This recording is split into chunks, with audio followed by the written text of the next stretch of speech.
Hello and welcome everybody to the UK and European Audiovisual Observatory's 2021 Presidency Conference. I'm Trisha Duffy, I'm Chair of the BAFTA Albert Directorate, and I'm delighted to be your host for today's event, Boosting Sustainable Film Through International Collaboration. Please do introduce yourselves in the chat function, let us know where you're joining us from, and as we go through, leave us any comments or questions. We'll do our very best to pick them up as we work through the programme. If you're keen to check the programme for the day, you'll find that in the email reminder you received earlier, you can see all the full details. And we hope you're as excited as we are. I will hand over now with no further ado for our opening remarks from Amit Thapar of the UK's Department for Digital Culture, Media and Sport, and Susanna Nikolchev from the European Audiovisual Observatory. Welcome. Good afternoon, everybody. My name is Amit Thapar, and I'm the Head of Film and High-End TV Policy in the United Kingdom. Whilst it would have been lovely to have seen you all today in person, it is only fitting that in keeping with our theme today of sustainability, I'm speaking to you virtually from our office in Westminster, London. It is my pleasure to welcome you to this year's Presidency Conference of the European Audiovisual Observatory, and a particular welcome to members of the Observatory's Executive Council, who I would have otherwise had the pleasure of meeting this afternoon. To those others who are new to the work of the Observatory, I hope you will find this a helpful introduction. The European Audiovisual Observatory is the leading information source on the audiovisual sector in Europe and part of the Council of Europe in Strasbourg, France. It was created in 1992 in order to collect and distribute information about the audiovisual industries in Europe, and the UK has the honour of hosting the rotating presidency this year. We are here today for this conference at a pivotal moment. The world is, we hope, emerging from the depths of probably the most significant political, economic and cultural event of our lifetimes, only to look ahead to an uncertain future.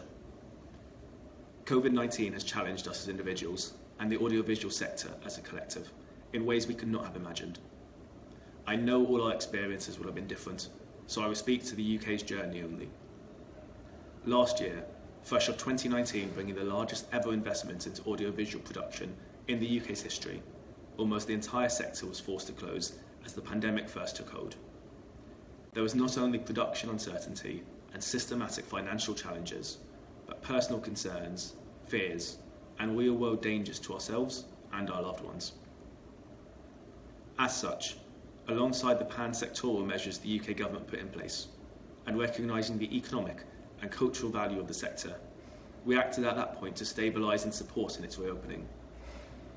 The government and industry worked together to publish guidance to aid in that reopening and to build, from the ground up, a new indemnity scheme, the likes of which government had never been involved in previously. This scheme has since directly supported more than 300 productions and 40,000 jobs across the UK. Alongside this, small and targeted flexibilities were introduced to help navigate the critical quarantine system, and investments in exhibitions supported more than 200 independent cinemas, almost 80% of those eligible. The end result of this was that we were able to kick-start production, and from October to December last year, the film production alone in the UK was worth almost £1.2 billion, the second best quarter on record. I say this now because it shows the scale of the challenge we are facing ahead. Only in this instance not because of a pandemic, but because of the climate crisis, and the factual truth that we're getting closer and closer to making this planet, the only home we have, inhospitable.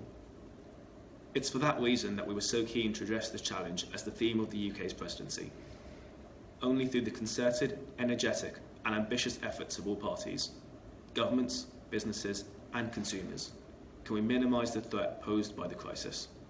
And so it's only right that we look today not at what we can do as individuals, but rather what we may be able to do working together to ensure the entire audiovisual sector across Europe plays its part. The UK is, and will be past this presidency, a strong supporter of multilateralism, the Council of Europe and the Observatory. And ahead of the Conference of the Parties, COP26, taking place this autumn in Glasgow, we are committed to working alongside others to meet this oncoming challenge. To that end, we'll hear today from a number of leading figures in the sector from all across Europe.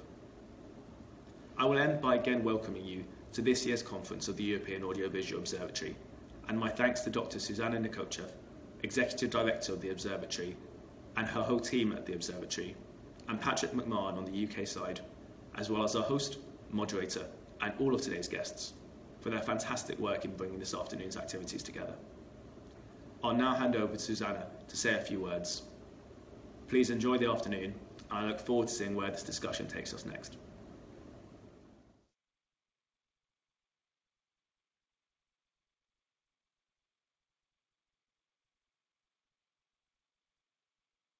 Thank you, Amit, for this kind introduction.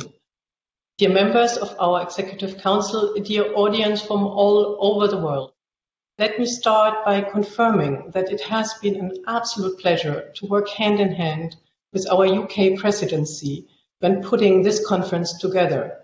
And let me emphasize that we are grateful to our DCMS colleagues for having proposed sustainability as our topic. As Amit just said, it is indeed at least as big a challenge as COVID-19. For all of us, this topic can be reduced to one single but crucial question, namely, what contribution can we make to stop and master climate change?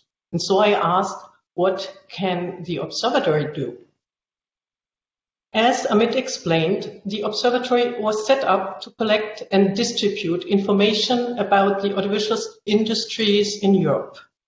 In order to fulfill this task, we have built up many networks throughout Europe, established widely shared methodologies, and we have acquired lots of experience as a center for collaboration and coordination.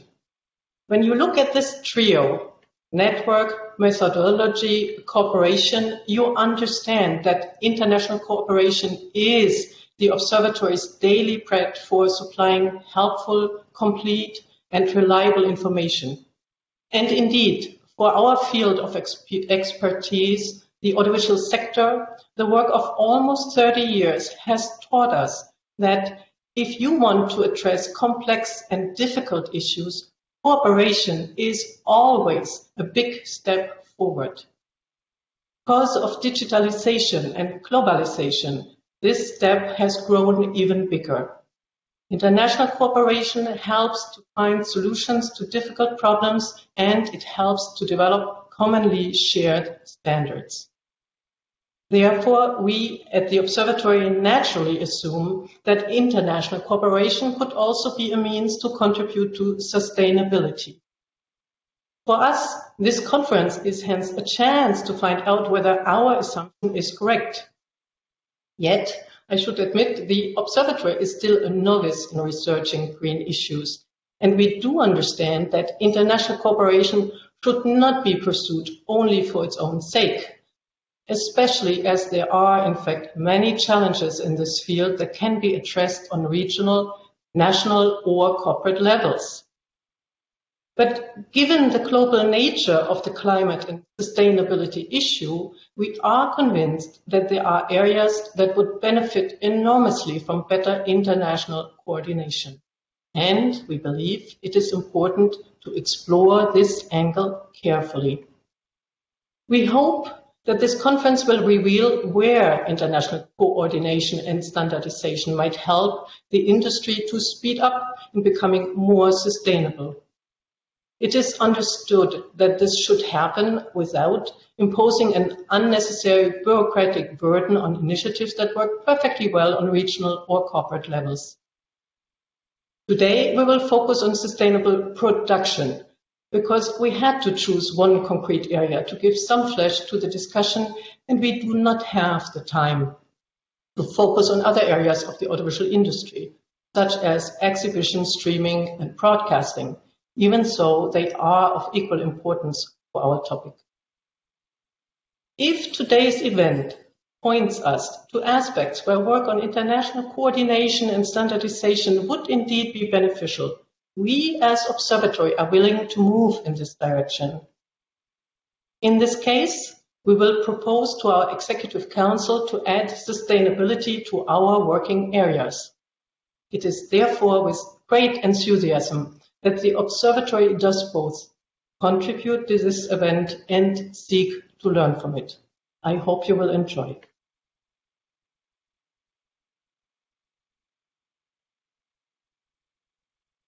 Thank you very much, Amit and Suzanne, for those absolutely inspiring remarks.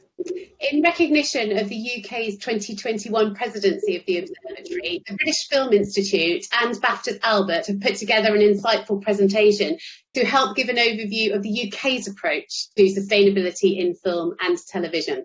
We will hear now from Harriet Finlay, BFI Deputy CEO and Executive Director of Corporate and Industry Affairs, and Caris Taylor, Director of BAFTA Albert.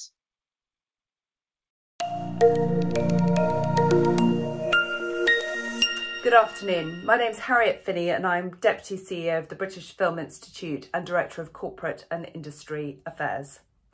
Firstly, I'd like to thank the European Audiovisual Observatory and the UK's Department for Digital Culture, Media and Sport and say how delighted I am to be addressing the conference this afternoon, given its theme of boosting sustainable film production through international collaboration. The British Film Institute recognised the urgent need to address the climate crisis with our declaration of a climate and ecological emergency back in 2019. As the UK gears up for COP26, awareness of the climate crisis is growing, and crucially, so is our understanding of what we need to do in response. The BFI is committed to ensuring the screen sector understands both the risks we're facing, but also the actions we can take to address them. The industry needs tangible routes forward to reduce its emissions, and we are using research to help identify these routes. In the next 10 minutes, I'll share with you two key reports that we funded and published at the BFI. One about where we are now, and the other about where we need to be. Then we'll hear from BAFTA Albert about the resources they have deployed to give producers the knowledge that will motivate them to act and the tools they can use to take action. We hope that sharing this work will help forge connections between the UK and international initiatives so we can increase collaboration and inspire each other. And that's what today is all about. There is a lot of work ahead of us, but working in partnership, both nationally and internationally, we can create the change we need. The UK has been one of the leading lights worldwide in terms of screen content on the climate crisis. Our wildlife programming in particular has shifted from simply recording the living world to forming a rallying cry to save it. The phrase Blue Planet 2 effect has entered our lexicon, referring to the way that David Attenborough's series about marine life started a national conversation about plastic pollution. We're now seeing a plethora of other interventions in climate and ecological content, including the leading work of the UK's Doc Society and their climate story labs, which have now run in New York, London, Berlin, India, and across the US southern states.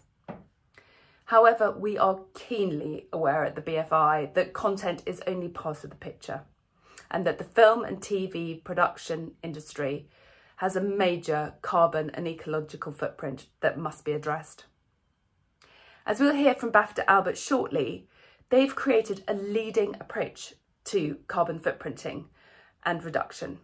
And that's why the productions we support through our BFI Film Fund and also the UK Global Screen Fund must work with Albert in order to achieve certification for their films, providing a robust system of review for their actions to reduce emissions. So as well as supporting individual productions to take action, we and BAFTA Albert know that widespread sectoral change is needed if we're going to allow the screen sector to increase its sustainability. And that's where our two landmark research reports come in, Green Matters and A Screen New Deal. So we commissioned Green Matters back in 2019 to document current sustainability practice and identify future research opportunities. Evidence gathering involved desk research alongside interviews with 20 experienced and well-placed practitioners and industry representatives. We spoke to production managers, location managers, environmental controllers, executives at production studios, supply chain vendors, trade associations, representative bodies, public agencies and local authorities. These interviewees firstly registered film production is resource intensive, wasteful, and the environmental impact is large. Secondly, they felt that more can and should be done to reduce film production's environmental impact, but there were a number of barriers that stood in the way. Now, these barriers include perceptions around additional time and cost involved, a tendency to stick with tried and tested production methods, products and services, a general lack of awareness, low prioritisation of sustainability, and limited green infrastructure and supply chain options. Green Matters identified that the calculation of emissions associated with productions is absolutely essential to provide an informed view about the contribution of a particular film production activity to carbon emissions, and then look at the cumulative impact across all UK feature productions. Currently, only some productions calculate their footprints. Different frameworks are used in different nations, and, for example, studio versus independent film being produced in the UK. So the exact scale of the environmental impact of UK feature film production is therefore currently unknown and unknowable at an aggregate level. Just as importantly, the precise effect of different carbon reduction measures to mitigate or reduce our impact is also unknown and unknowable at a collective level. Green Matters therefore proposed fast tracking the collation of carbon footprinting data across a sample of film productions of all sizes so that data modelling can inform cross-cutting industry efforts. The question of how far we can harmonise carbon calculation and the certification of broader ecological mitigation practice is a crucial one, and we're really grateful that proceedings later today will examine this question from a truly international perspective. So, having identified some of these challenges involved in making production more sustainable through Green Matters, the BFI commissioned a follow-up report in 2019, a new screen deal. This was a partnership with BAFTA Albert and leading engineering firm Arup, and the report provides an alternative vision for the future of film production that acknowledges the importance of change across every aspect of physical film production. It seeks to share innovation and knowledge, and it sets out a roadmap to help film production transition to net zero emissions by 2050 in line with UK government legislation. So this vision for an empowered film industry that has adopted new physical infrastructure, new digital infrastructure, new working practices makes sustainability a reality. Film studios, production managers, art departments, pre-production crews, suppliers will all have a role to play. Interventions are presented across 5 key areas. So we look at production materials, energy and water use, studio buildings and facilities, studio sites and locations, and production planning. So for each area, 3 interventions are proposed. For example, under production materials, we look at the reuse of materials. We look at buying virgin materials responsibly, and we look at resource-efficient set construction. Across all the interventions proposed, a Screen New Deal breaks them down into opportunities that can be implemented immediately, opportunities from other industries that can be translated into the film industry with some adaptation, and then opportunities with a way of working or a technology that's new to the market, which would require real change and drive within industry to be implemented successfully. So to increase understanding of how these opportunities can be implemented in reality, the BFI is currently planning work which is going to road test the solutions offered by a Screen New Deal within UK industry clusters. So this is going to create a plan for piloting actions geographically and help us put into practice some of these key propositions of a Screen New Deal. So firstly, what we need to look at is understanding the true impact of each production. There's a need for industry across the globe to come together and think about the framework in which the impact and carbon emissions from a film is reported, so we can compare production by production, learn where best practice is happening, and drive the agenda using real data. So the second thing we need to look at is digital collaboration. So using more cloud-based platforms to enable crew to communicate more effectively so they can plan and deliver these sustainable productions. So then we also need to look at end-of-life planning. Thinking about the end right at the very beginning, looking at the whole life cycle of a production. Make sure you're minimising the impact at every single point that you can during a production. Physical studios are the home to many, many productions. So if studios don't enable the infrastructure for productions to be sustainable, productions cannot be sustainable. So we need to encourage studios to see themselves as leaders in this field. Bigger studios, production houses need to lead and drive this. Create a market for the smaller productions to build on and make use of. And then that final step, shared responsibility. This is about aligning incentives between organisations, studios, productions. Everybody has a role to play. We all need to come together to make this happen. So this last point, shared responsibility and aligned incentives, is one we're going to explore further this afternoon, given the conference's intention to foster international cooperation and alignment.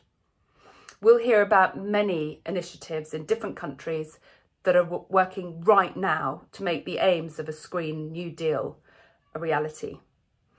How exciting that today's conference could lead to new collaborations across borders and bring us near to a future where sustainable production is the norm. In the UK, it is BAFTA Albert who are bringing this sustainable future ever closer. And it's my pleasure to hand over to Caris Taylor, Director of Albert. Thank you very much. Thank you, Harriet, for your kind introduction and that canter through the fantastic work of the British Film Institute. We're really proud to have collaborated with the BFI and ARUP on the Screen New Deal, which provided film and high-end TV production with an actionable roadmap for reducing its environmental impact. We're also delighted to be supporting the UK government's presidency of the European Audiovisual Observatory, and I'd like to take the opportunity to thank the UK's Department for Digital, Culture, Media and Sport and Observatory members for inviting us to take part in today's conference.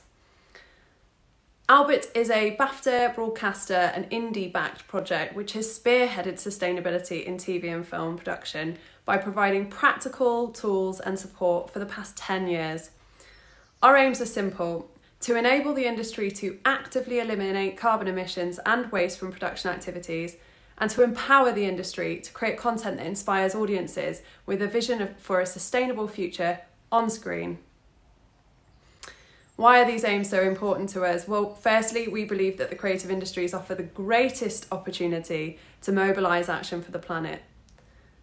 The scale of the challenge in tackling climate change often makes the news, but the reality is most people aren't aware of what tackling climate change may mean for them in their everyday lives. The scale of the challenge is of course huge, not just in terms of the science, but in terms of the need for regulatory, financial and legislative change. And none of that will be possible without the support of the people. We all have a role to play in this transition, but we need to see it to be it. And the screen sectors offer an incredible opportunity to support this.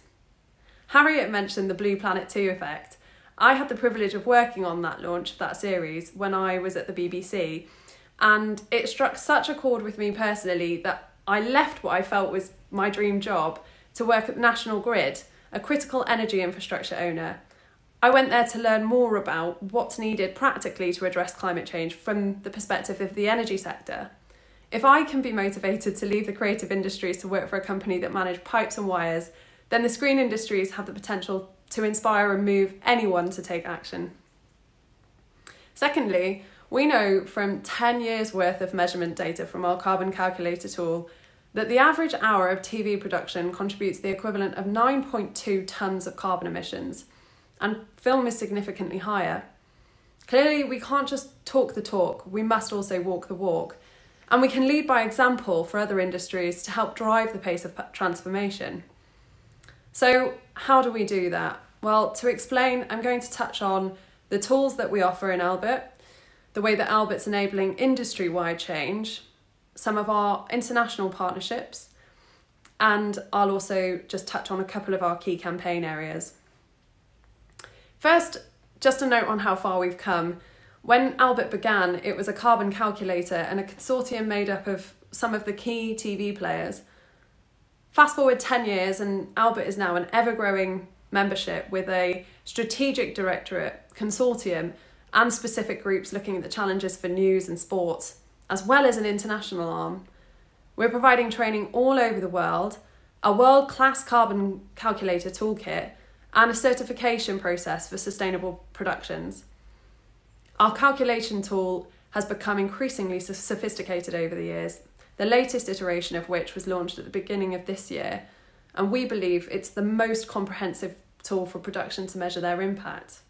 But also, on an individual level, the calculator doesn't just measure, it encourages the planning, the action, and the behaviour change required for us to reach net zero. So the tool, how does it work? Well, as part of pre-production planning, productions input forecasted data based on expected production activities, for example, travel, accommodation, and materials used. Productions can see, as they input this data, what the carbon footprint looks like in real time, giving an insight into which activities are contributing the most to their footprint so they can understand the impacts, and crucially, how they can avoid them. They can also understand if they need to budget for costs to offset carbon emissions, which they can't avoid.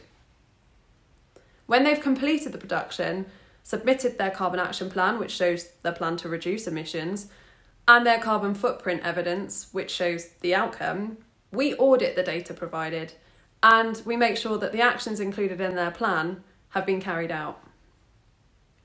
Productions that demonstrate that they've taken the necessary actions to reduce their impacts are awarded the Albert certification end credit logo so that audiences can see. Next, I'll talk about how, as well as offering these tools, Albert's leading the way in enabling industry-wide change to be more sustainable for everybody. We train everyone in the industry as well as students through our higher education partnerships in 24 universities throughout the UK. Our industry training is free and we have one for each of our objectives: to reduce our production impact and to represent sustainability on screen. So production training helps production teams to understand climate change, where they can make changes in their role and think about which activities have the greatest impact. Editorial training helps content creatives to consider authentic and optimistic approaches to communicating climate change on screen. But the changes we need to see won't just be the work of individuals. The industry requires systemic change to infrastructure across every touch point in the sector. We've had some success with this on an industry level already by enabling green energy purchase for many parts of the sector that would have previously found it cost prohibitive. We do this through our Creative Energy scheme. This Green New Deal report is also another example of how collaborating and uniting the sector has helped to understand exactly what adaptations to infrastructure will be required. It was a significant milestone in addressing some of the ways that strategic forward planning can remedy our collective impact on the environment. And the next phase for this work, subject to funding from the British Film Institute's Research and Statistics Fund, supported by the National Lottery, is to pilot a region to demonstrate the art of the possible. We plan to work with all stakeholders, screen agencies, producers, studios, funders and suppliers to produce a regional transformation plan. And through collaboration to unlock underlying infrastructure and shared solutions, as well as highlight new potential technologies.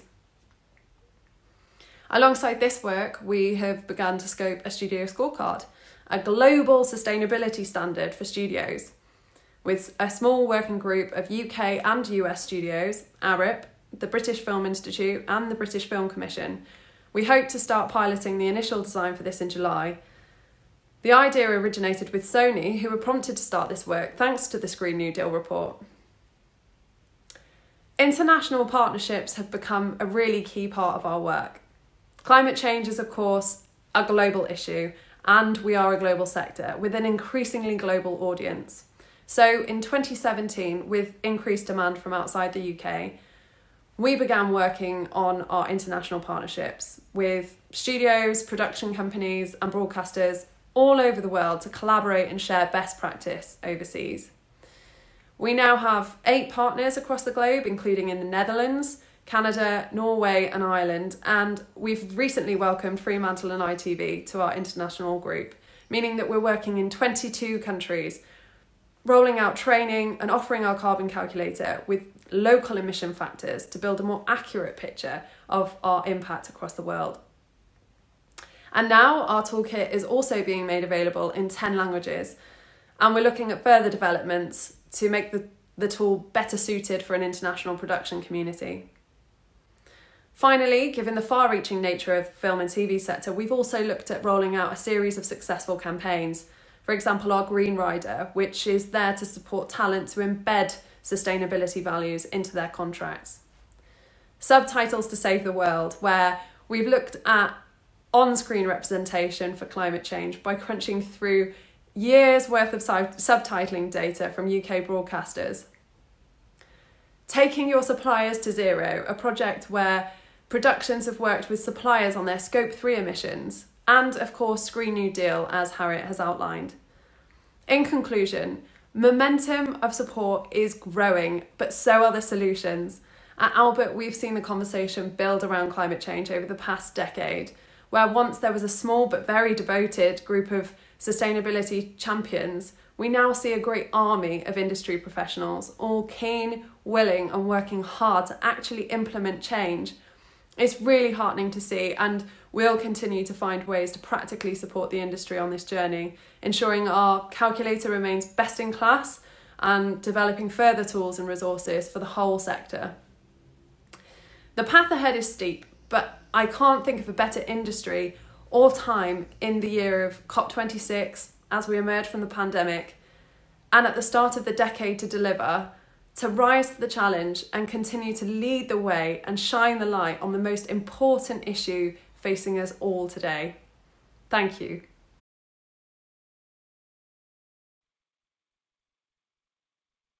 Many thanks to Harriet and Caris for those absolutely inspiring presentations about the work being done in the UK. I have had the pleasure of working with both the BFI and Albert over the last 6 years, and hearing them describe their activities in this way actually fills me with huge optimism. Now I'm pleased to be handing over to Maya Capello and Gilles Fontaine, who will be presenting the Observatory's introductory research into existing sustainable film initiatives in Europe. Over to you, Maya.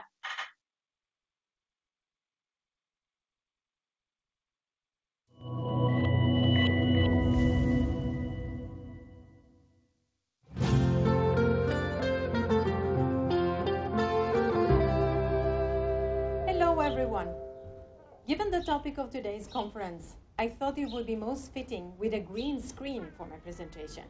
Let's hope it doesn't rain. Green is the color of the environment, of sustainable development. But when it comes to the audiovisual industry, I'm afraid that we are far from having a sustainable production industry, at least for the time being.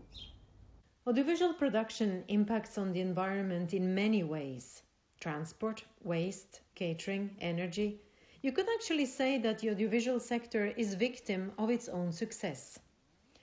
According to the European Commission, unlike many other industries in Europe, the CO2 emissions of the audiovisual industry in Europe are on a continuous rise, also because of the constant increase in media consumption, particularly through streaming platforms. Needless to say, sustainable development is an increasingly sensitive issue for governments and affects all sectors in a horizontal manner. In this sense, any initiative aimed at making the film and audiovisual industry more environmentally sustainable will be part of general policies and initiatives applying across the board. Without entering into details, Let me now remind you of a couple of recent milestones. At global level, the Paris Agreement, adopted in December 2015, sets out a global framework to avoid climate change by limiting global warming to well below 2 degrees Celsius and pursuing efforts to limit it to 1.5 degrees. It also aims to strengthen countries' abilities to deal with the impacts of climate change and support them in their efforts. The 26th Annual UN Climate Conference, the so-called COP26, will take place this year in Glasgow from the 1st to the 12th of November under a UK presidency and in partnership with Italy. Countries are expected to update their plans for reducing emissions. The objectives of the COP26 are 4. Secure global net zero by mid-century and keep 1.5 degrees within reach. Adapt to protect communities and natural habitats, mobilize finance, and work together. At EU level, the current European Commission has included the so-called European Green Deal as one of its 6 priorities for 2019-24. Europe aims to be the first climate-neutral continent by becoming a modern, resource-efficient economy. It means so much for this Commission that its own President, Ursula von der Leyen, called it Europe's Man on the Moon moment. The fact that sustainable development is a major priority for the Commission means that all EU actions and policies will have to contribute to the European Green Deal objectives. The Green Deal is a roadmap of actions and initiatives providing the financial tools and investments that will be needed to move the EU towards a clean and circular economy, restore biodiversity and reduce pollution, with the ultimate goal of making the EU climate neutral by 2050. To date, the first and main climate actions and initiatives under the Green Deal include the ones that you can see on the screen. These are, as I said before, general actions that apply across the board. Now you may be asking yourselves the question, what concrete action will have most impact on the audiovisual and film industries? First, in December 2020, the European Commission adopted an action plan to support the recovery and transformation of the media and audiovisual sector, taking into account, this time in parallel, both the digital and green transitions. In line with the climate neutrality objectives of the Green Deal, the European Commission commits to work closely with industry to gather and share existing best practices and to work towards an agreement on common tools and green standards. The planned approach is described as gradual, with the aim of raising awareness and encouraging the sector to start implementing more sustainable solutions. Second, the recently adopted Creative Europe programme will contribute to mainstream climate actions and to the achievement of an overall target of 25% of the Union budget expenditures supporting climate objectives. Talking about public support, in a speech on 22nd of September 2020, the Executive Vice President Margrethe Vestager announced her intention to launch a European debate on how EU competition policy can best support the Green Deal. Very importantly, in her speech, she mentioned state aid. Although a large part of state aid already supports the environment and cleaner energy, she would like to see if there are ways to make the rest of Europe's state aid spending greener. Among other ideas, she spoke of giving a sort of green bonus, which would allow governments to use more state aid for projects that make a genuine contribution to green goals. She also spoke of the possibility of firm rules requiring that state aid mustn't undermine the Green Deal.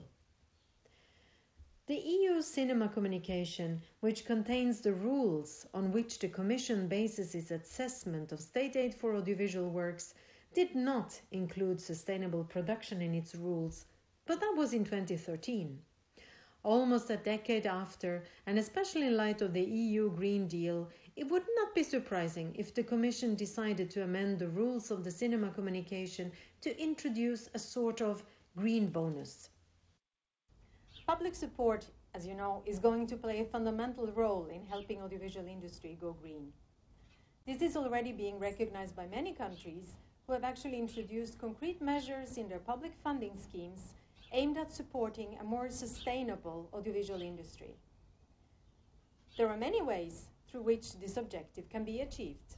When it comes to funding institutions, promotion generally relates to the allocation of funding dedicated to covering sustainable and environmentally friendly production costs and/or the attribution of environmental certification and shooting permits. As green production may, in certain cases, but not necessarily, lead to higher production costs, funding institutions adopting green production policies do, under particular conditions, foresee exceptions to general rules on costs and spending. Some funding institutions have dedicated programs specifically tailored to meet both the fund's cost effectiveness and environmentally friendly objectives, by setting compromise objectives for projects to be both environmentally and financially sustainable.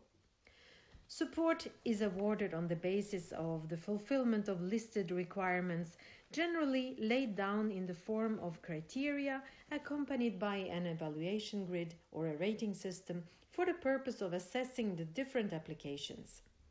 Designated public institutions, administrations, are generally given the responsibility of monitoring the different stages of production and evaluating the producer's performance in terms of compliance, in order to ensure they effectively comply with their obligations.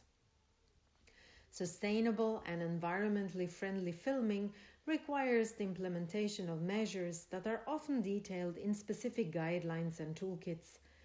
Those measures might cover the different phases of production and post-production and can be addressed to the different categories of persons involved, including directors, actors, technicians, extras, or even to suppliers and other service providers. The featured best practices cover wide areas of production activities, as well as providing general, useful tips and advice for a better use of logistics, including energy, shooting locations, catering, accommodation, transportation and waste management, as well as production-related activities, including set construction, decorations, equipment, props, wardrobe and makeup. Wrapping up, there is very little specific green legislation for the audiovisual industry, at least for the moment, and it concerns mostly public support. However, there is an important drive on the part of the EU and its member states towards a greener future. And as they say, where there is a will, there is a way. There is also an important role to be played by the audiovisual industry itself. But I leave this topic for the rest of today's conference. Now, with your permission, I have to go and water the plants. Thanks for listening, and goodbye.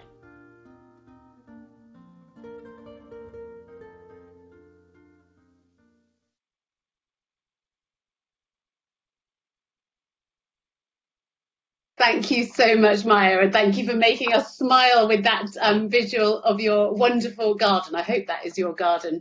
It's my pleasure now to introduce Gilles. Over to you, Gilles.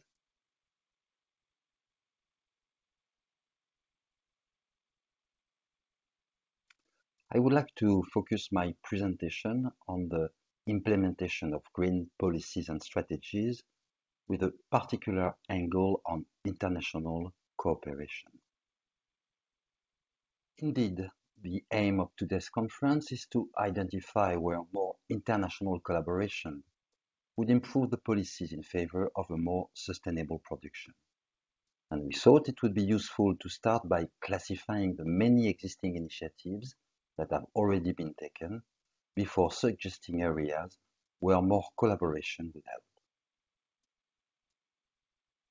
One important reminder to start with: while we only focus today on sustainable production, we are of course fully aware that there are many other and important aspects when it comes to increasing sustainability in the audiovisual sector, including exhibition, broadcasting and streaming, and dealing with facilities, with data centers, devices and so on.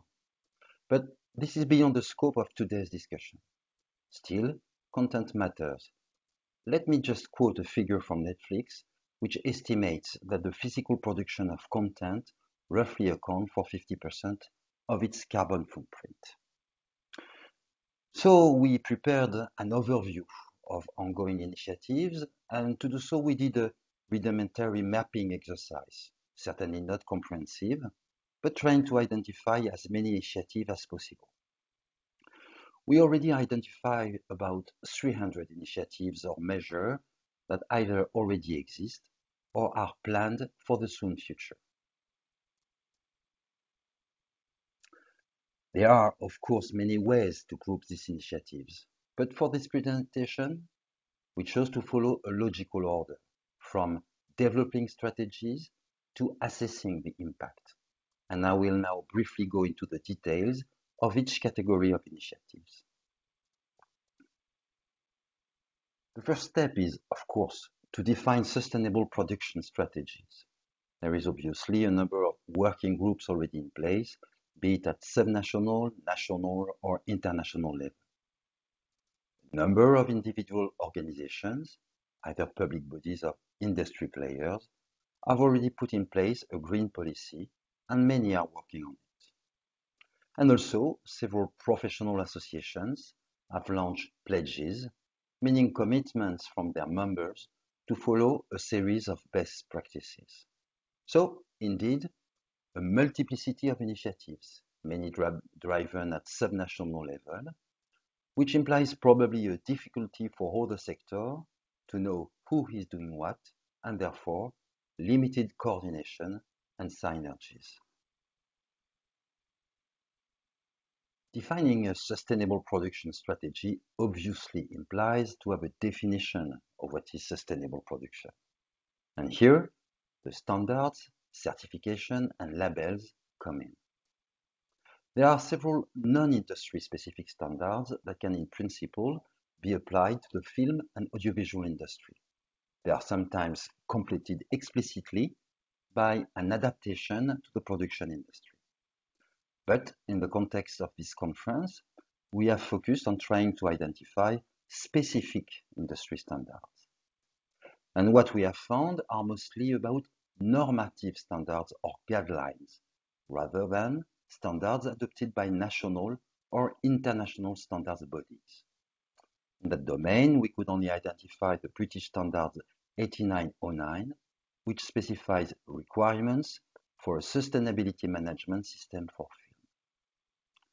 We also found that these standards are generally process standards rather than product standards, which means it is rather the audiovisual work which is certified rather than the producing company.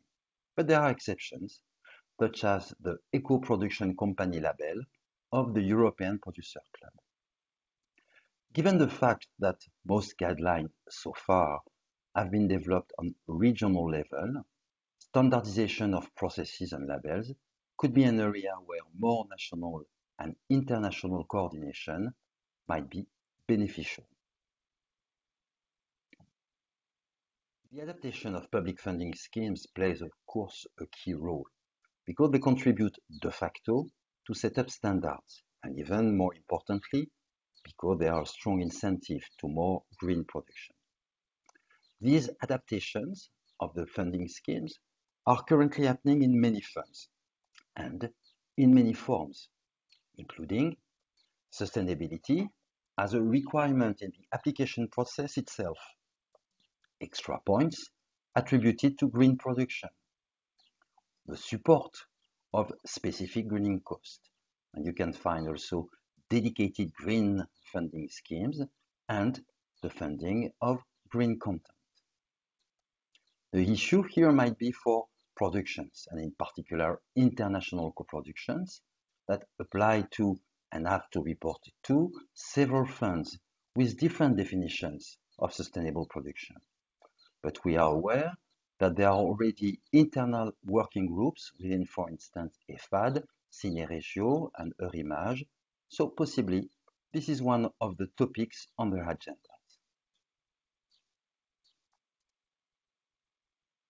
A sustainable production strategy, once properly defined, obviously would be meaningless without the proper tools and facilities to implement it. And there are a number of initiatives. Just to name a few: best practices production guides and checklists, carbon calculators, green suppliers and facility listings, and specialized consulting services. Here one can wonder whether some synergies could not be developed, for instance, regarding the production of many production best practices guides, which could be rather adapted from existing ones. And maybe also one could wonder what is the underlying definition of sustainability, which means a supplier, a green supplier. Green policies and strategies also need to raise awareness and build expertise. A lot of stakeholders have been active in raising awareness in the industry, for example, through conferences, workshops, or dedicated information platforms. A few have started to promote green storytelling in order to raise awareness among audiences. There are also many knowledge-building initiatives, mostly in the form of dedicated training programs, the provision of green consulting services, and information platforms. Let me just point out that training is closely linked to the question of standards. For instance, sustainability managers or consultants need to act in accordance with a clear definition of sustainable production. And finally, a last category of initiatives, which at the Observatory is dear to our heart: data. Data is key to measure both the impact of green policies and, even more importantly, the sustainability of the sector. Steps have been taken to assess the impact of initiatives, but as regards measuring the sustainability of the sector itself, we are still in the front of a big construction site. We, at the Observatory, believe that managing comparable data at the European level is key. After this roundup of existing initiatives, and after we have seen some of the issues that they raise from an international point of view, let's immediately state that there are already some forms of international collaboration. On the one hand, there is an ongoing process of consultation within international organizations, with at least a view to share best practices. And, on the other hand, some national-born initiatives are starting to expand at an international level. Birgit Heitzig's Green Film Shooting Project is a good example of these dynamics. Still, to conclude this presentation, the analysis of the initiatives that I have just presented make us think that there are some domains where international collaboration could go further and actually boost green policies. We have identified 4 fields, but more ideas will certainly emerge in the course of this conference. The first field relates to green policies, how to make sure that policies are clearer and better articulated. I want here to stress that many initiatives are taken at the subnational level and that, therefore, coordination involves the subnational, national, and international level. In that field, some attention needs probably to be paid at co-production. The second field is simply about knowledge sharing. Is there a need to better coordinate mapping initiatives and research projects? And what is the best way to foster the exchange of information without overwhelm? The third field deals with harmonization. Harmonization encompasses at least 3 topics: standards, carbon calculators, and training certification. And the fourth field is about data, meaning the definition of relevant indicator and the harmonization of methodology at national and international level. This is a field where we have some background at the Observatory and to which, obviously, we would be happy to contribute. But so much for the theory. Thanks for your attention, and let's move now to hear what the stakeholders think.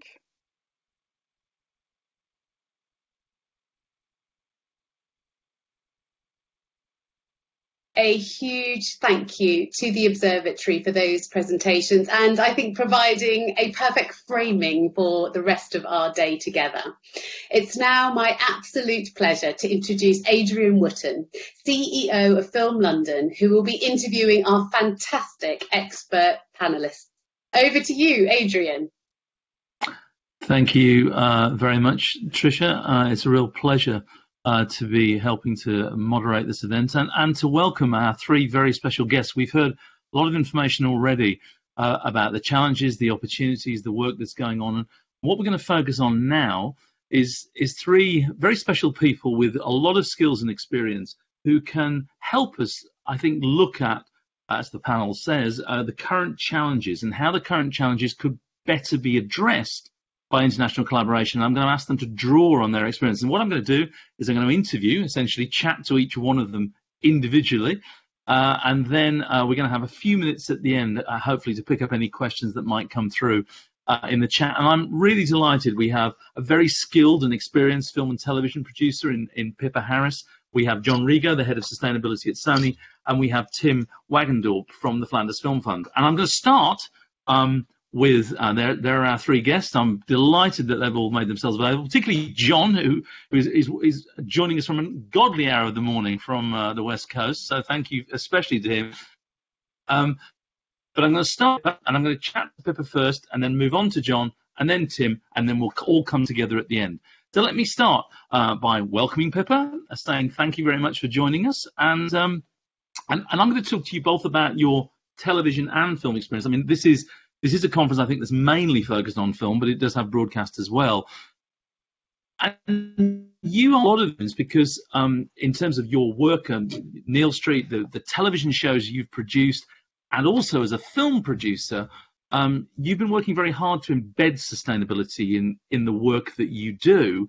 And I wonder if you could start by telling us a little bit about your experience in television, because I think when we chatted about this before, you said that television was kind of ahead of the game compared to film, certainly in the UK. I think that's right. I think that's partly because there is a bigger throughput of television production, certainly in the UK. So producers like myself, we produce hundreds of hours of television, whereas most movie producers only get to make maybe one film a year, possibly two if they're very lucky. So it's easier when you have that constant throughput to put in place systems to govern the overall sustainability of what you're doing, whether that's making sure you have electric power points for vehicles to charge, or looking at the catering right across your program so that everything is sustainably sourced, everything that is being thrown away is biodegradable, all those sorts of things. It's much harder to do that on a feature film where you're gearing up just for that one production and you don't have big infrastructure in place.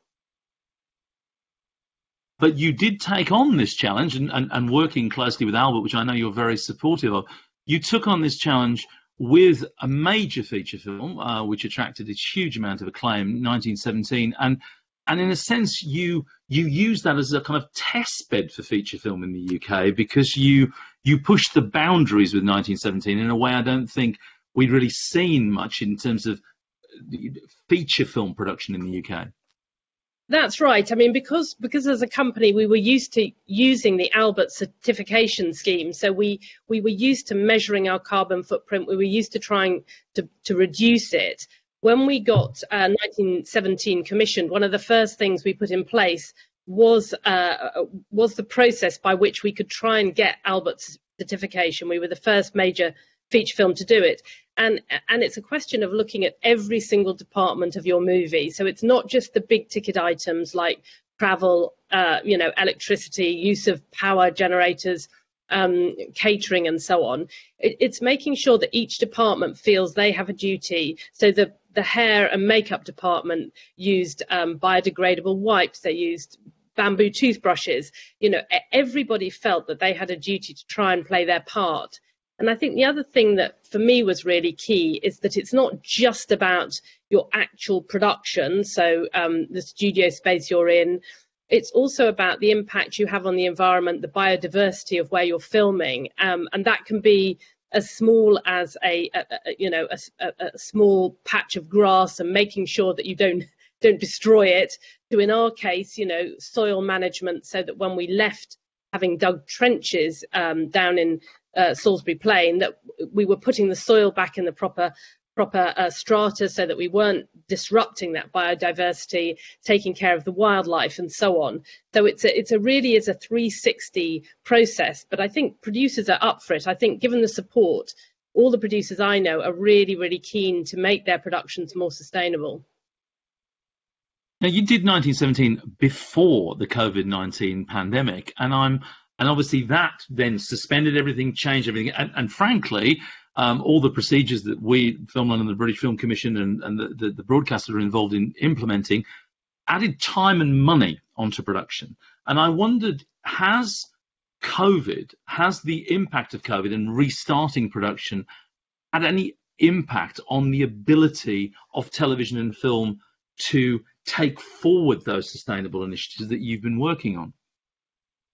Well, I think it has. I mean, we've carried on filming TV productions right through the last 18 months, and certainly the cost of COVID has been fairly substantial. I would say between 15 and 20% additional costs.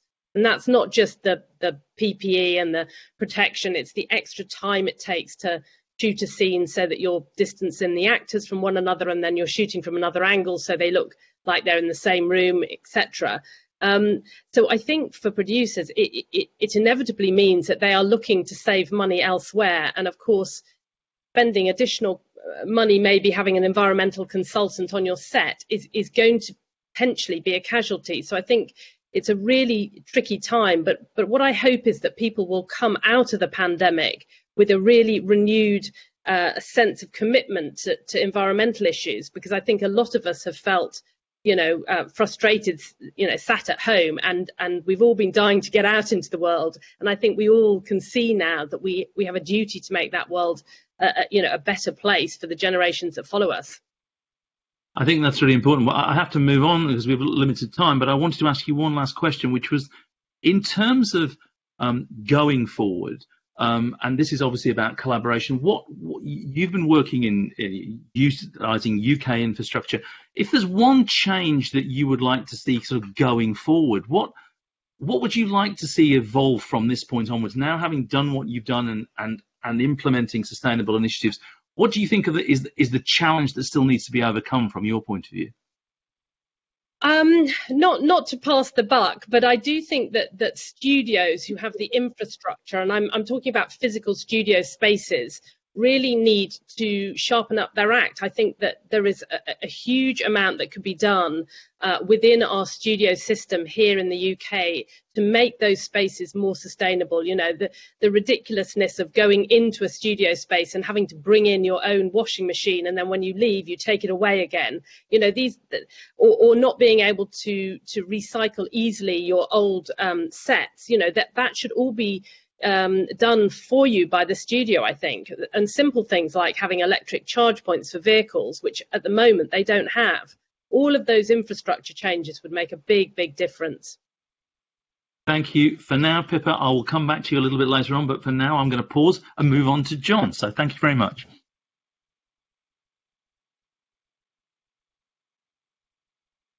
John, Head of Sustainability at Sony, a very large institution, large corporation, doing a huge amount of work. What I'd really like, adding, again, welcome to you, and thank you for doing this. Tell us a little bit about, the in a sense, the practices. You've been working at Sony in sustainability for a number of years, and I'd really like you to talk about two things, about the general, in a sense, strategic initiatives that you're involved in, and then I want to ask you just a little bit about the practicalities of making film and television in different countries and applying sustainability to that. So please tell us a little bit about the initiatives you're involved in terms of sustainability at Sony. Sure. Thank you, Adrian. It's a pleasure to be here. I've really enjoyed many of the presentations that came before us and have nothing but deep appreciation for people like Pippa that are making our content and also being the leaders around the sustainability initiative and efforts that we're putting on site. So I run the sustainability program over at Sony Pictures. Sony, as a corporation, obviously, like many of the our peers, have a deep-rooted focus and commitment to sustainability, environmental responsibility, and have for decades. 2010, we launched something we call our Road to Zero. It was a commitment for us to have a zero environmental footprint, not only a net zero around climate, but a zero environmental footprint by 2050.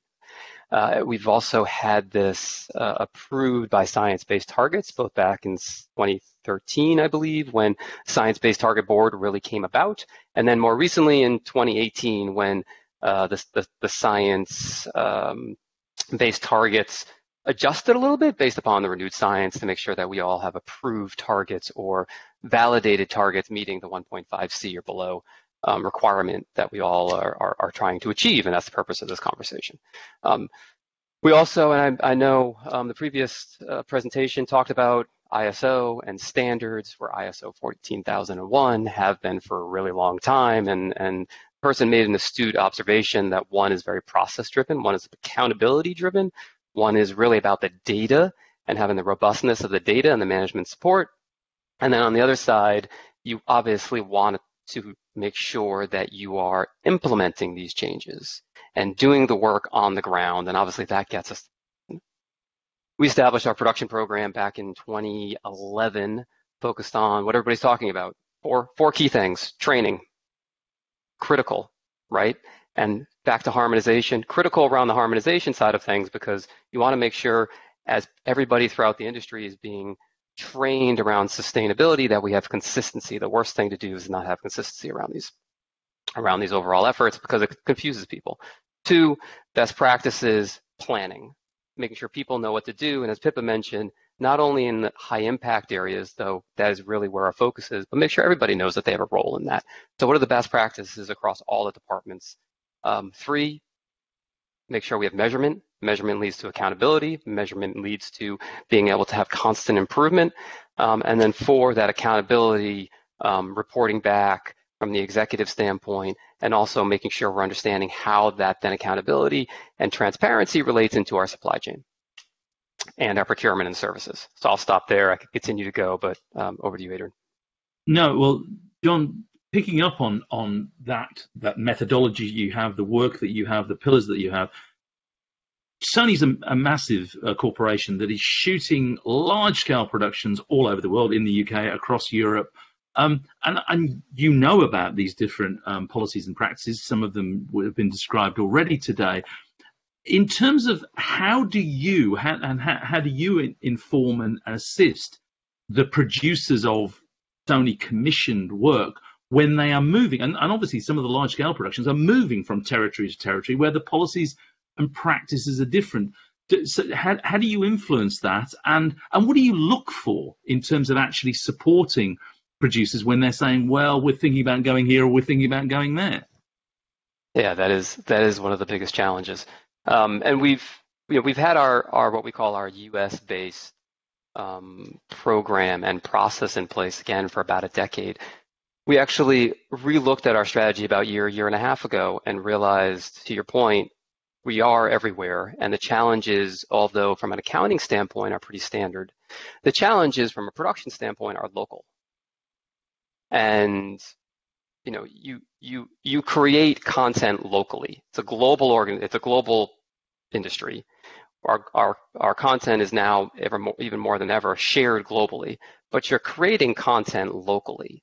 And so we've made an active decision to say our global approach may not be as wise when we're thinking about making impact, actually doing the work on the ground. And so we've established a plan and a strategy to now work within the local communities, the local national infrastructures, and make sure that we are supporting their sustainable program. because in the end of the day, we are only as successful as the local infrastructure is sustainable. And so there's a partnership which is really valuable to this terms and what we've been talking about here, which is harmonization, right? There's a critical component of harmonization around training, critical component around harmonization around how you are measuring. But in the end of the day, the change that we're looking for is that local change with which we all need to be a part of. And my last question, because we're just about around the time, I'm going to move on to Tim, but my last question is, bearing that what you've just said in mind, what are the kinds of things then that you're really looking for in terms of, you know, if in terms of actually making that decision, what sort of encourages you to say, yes, this is really makes sense for us to be locally in that territory? Yeah, I mean, it's obviously we follow where we shoot, right? So that's an important part to it. I'll simply mention something that Pippa said about the studio environment. I think there's two things there, and I think we're really lucky to be working with a number of organizations, you know, Albert being one of them, around this idea of how do you create transparency from a studio perspective and share best practices from studio to studio. What we found, we own a studio here in Culver City, is we are actually doing a lot, renewable energy being an obvious one. We put solar on all of our stages, 100% of our actually production that are happening on our studio is offset.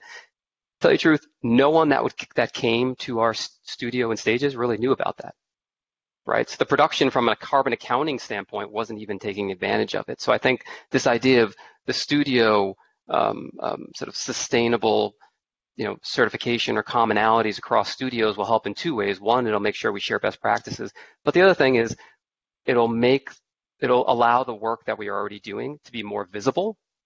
So the various parts of content creation can work together, but also understand the activities that we're doing to support each other. Thank you for now very much, John. We'll come back to you at the end, but I'm going to move on to Tim. Thank you. Tim, now we've heard from a major studio. We've heard from a very highly experienced producer. Now we're coming to you in terms of someone who is an environmental sustainability expert, who is representing in this context, you know, the Flanders Film Fund. You're doing work on policy and practices, and so from your perspective, I just want to get a sense of, you know, there's a lot of talk about harmonisation and joining up. My first question to you, as you're in the sort of, you know, the actual down there in the granular, trying to make policies and practices for a region sustainable, what would you like to see the Commission and the EU institutions do? What role do you think they have to play to support the sector and the green agenda that is being done at the moment at a sub-regional level? I think that there's an important role to play to have a more uniform approach, both on strategic level, in what do we understand when we talk about sustainability? Is it ecology? Is it CO2? Are the sustainable development goals or something else? And related to that, what is the scope? Is it the entire value chain or only production? And when is a project sustainable? Is it what's the purpose? What's the goal of this effort? So I think that there's a need of a uniform approach on that level, but also on a more clever way of creating synergies between existing initiatives. When I see around at European level, everybody is rewriting green production guides. If you would put them on a pile of paper, you would fall over it. It's almost became a rat race. Whilst there are still so many fields undiscovered, let's think about how to be sustainable when you're making animation or post-production or costume design and eco-design in costumes and different departments. So there's still so much knowledge, also from academic sides and life cycle assessments that needs to be done. So I think that maybe we should create these basic uniform high-level quality instruments and guidelines and tools that we can then translate to our regional levels and build on further. Because if we all want to spend or invest time and resources in creating all that knowledge ourselves, it's unsustainable as an exercise. So I think that by creating and making available that uniform instrumentarium and knowledge base, I think that's there's an enormous advantage. And maybe a last thing is also on the awareness, because there are so many networks at European level that already represent their regions and their members. And I think that there again, we should like really push the topic in all these different networks and make sure that these networks also interact. And how do you, and in that sense, I mean, you suggested obviously, and that's a lot of conversation going on about this today, about that at higher level strategic coordination, and then there's lots of, as you say, initiatives down here at this level, you know, that are going on, some of which are essentially duplicating what other people are doing. How do you think that there is a responsibility then on the regional agencies working with industry to get better at that, to get better at collaborating? I think when I look at my fund in Flanders, I think our role is to be the local or regional ambassador of the topic. When the scientific basics come from at European level, I can translate that into my regional landscape, my industry, because I know my sector in my region, so I can be that ambassador, and that's one thing. And maybe I can put my topping on top of these guidelines. I know my retailers, my providers, my whatever needed. That's one. And second, I also think that we should all be aware as funders that we have a role to play in this topic, as we do with gender and diversity, and we should play that role and also think about how can we embed this exercise in our strategy as a fund. We in 2013 said, when you receive production support from Flanders Audiovisual Fund, it's an obligation to think about sustainability. So it's about the rules we develop as a fund and how we can again uniformize these rules. So that what you're saying there, Tim, though, is that goes to the broader kind of corporate social responsibility, that this needs to be, you know, built into the policies. It's not somehow ghettoized over here. It actually needs to be built into the way that your funds, the way other people's funds and agencies think as part of the DNA. Yeah, and I think in the end we have to watch it from the customer side, because when you're a filmmaker, you come to Europe and you have to follow 20 different schemes, it's impossible. So I think that we should really make sure that whatever we put as knowledge is always relevant and the best of the best that's available. That makes absolute sense. I think and thank you, Tim, because I think I mean, you know, we're involved together because obviously Film London works with you in terms of Green Screen Scheme and the Interreg project, and it's very interesting to have that perspective coming from that other perspective that isn't led either by a major studio or a producer. But I'm going to bring back in, I think now we're going to bring back in both Pippa and John. Yeah, I think we've got Pippa and John for just a couple of minutes. And I mean, the interesting question for me is that we have a fund representative here. We have sustainability in a major studio, and we have a very highly skilled and experienced film and television producer. Do you think there's enough dialogue between industry and the fund, apart from when somebody actually has to come into a region and go, you know, okay, we're doing things? Do you think this kind of dialogue actually between practitioners and the people designing the policies, do you think there's enough of that, or do you think there needs to be more of that to share knowledge? Well, I think there isn't enough of it. I would say that, though. You know, I think it's really interesting that when we look back at where diversity was even 5 years ago, there was no sort of joined up system. And certainly now in the UK, people in terms of filmmaking, they know that they need to fulfill diversity criteria in order to access public funding. The criteria are very clear. They're very straightforward to follow.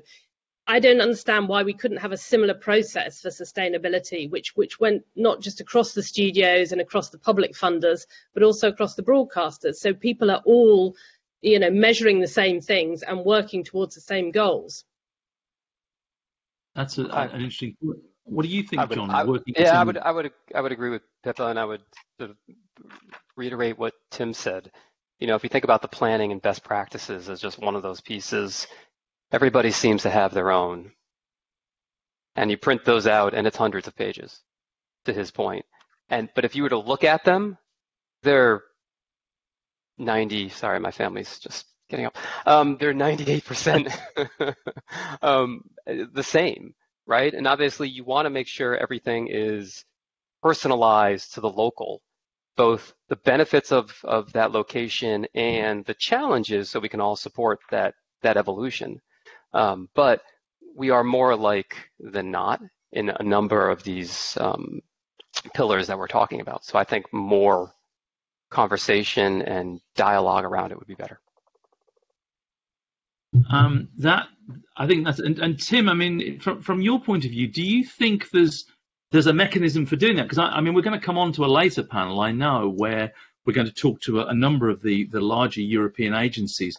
But this still is also something that clearly, from John and Pippa's point, needs to be a global initiative, not just a European initiative. There are many initiatives existing today at European level, and I think like networks like Synergio, EFAT, EBU, there's many small hubs or big hubs of knowledge and expertise. But somehow it's like, I think it's important that we join these forces and that we really can dig in that expertise and put the quality level higher for everybody by feeding on the knowledge and experience of so many different terrains. And I, as a sustainability advisor, I need the input of filmmakers, because imagine all the craftsmanship in the different departments, like costume designers or set constructors, need these people's craftsmanship to solve this issue. So I think it's not only talking at that European level and bridging and linking these different initiatives, but also digging in the knowledge in the industry and the craftsmanship and making sure that whatever is developed is made for and is customized for this industry, because we don't need an ISO whatever certification when it doesn't function and when you spend more time in reporting than in being green and avoiding impact. And sort of Pippa, just coming back to you in this, in terms of, I mean, if you were going to go out and try and do an international, do an international co-production in that context, what presumably as a producer you want simplicity in terms of systems you can operate with, knowing things are sustainable, but actually also intelligible.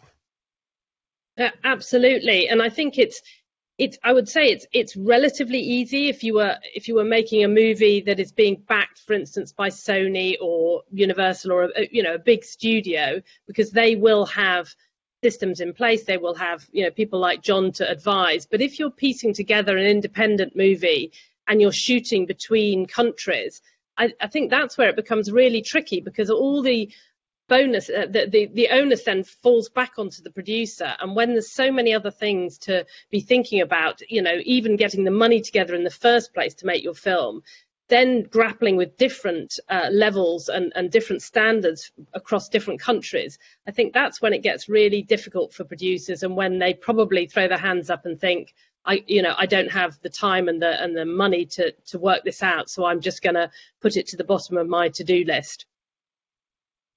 And John, do you see? I mean, obviously, do you see that? Because obviously, you're looking at different scales of productions, whether it's high-end television, massive movies, but also you will be involved. Sony will be involved as a part funder of an independent film. And do you find it is those producers, as Pippa says, that will come to you and go, help, but because we don't know, how we can navigate this landscape? Yeah, I think Pippa was extremely accurate with what she's saying. I think I think it's independent and studio films, right? And I think it's different whichever area you go. Again, everything's local. Are you on a stage? Are you on location? Where are you in the world? Have you been there before? Has any of your peers been there before? I mean, the beautiful thing about our industry, and Pippa knows this better than I do, which is the producing world is extremely linked and connected and supportive of each other. And if other people have been there and have understood sort of the similar frameworks with which we're working in, they support and help each other and build upon it. And so that's extremely important, but that's part about this harmonization and uniformity that we're talking about, right? And shared knowledge. And we need to continue to do that and build it up not only in the traditional way of creating content, but when we're talking about these sustainability attributes that we want to apply to it as well. Well, I think that's given us some very good food for thought for the rest of the panelists and the panel that we'll have later on, because if we can navigate reshooting and working together during a pandemic, we must be able to harmonize in terms of sustainability. There's got to be an ability to do that, because we did it with COVID and actually making production happen and carry on happen because of the collaboration between industry and government, as Amit referred to at the very top of the presentation. So we must be able to do it here. So I'm going to take that thought and that optimistic thought and say thank you so much to Pippa, to John and Tim for your contributions today, and we're going to feed your thoughts in as we go on, and I'm going to hand back to Tricia. Thank you all very much. Thank you. Thank you so much, Adrian. Appreciate that, and really fascinating range of both experience and viewpoints covered there. And it's very interesting for me to hear the common challenges regarding working both locally and globally, and I think really sort of endorsing and reinforcing the need for us to have this conversation about harmonisation across the sector. I'm delighted now to be able to introduce the speakers for our next section. Dietland Rott from Evergreen Prisma, Luz Molina from Eureka, and Luca Ferrario from Green Film will all be speaking in a moment. And I would just invite you all to hold a few themes in your minds as you hear their presentations.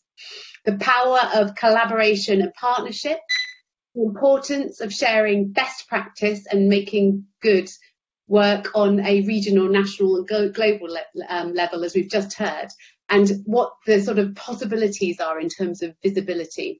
I hope you find this whole next section completely inspiring. Over to you, Dietland.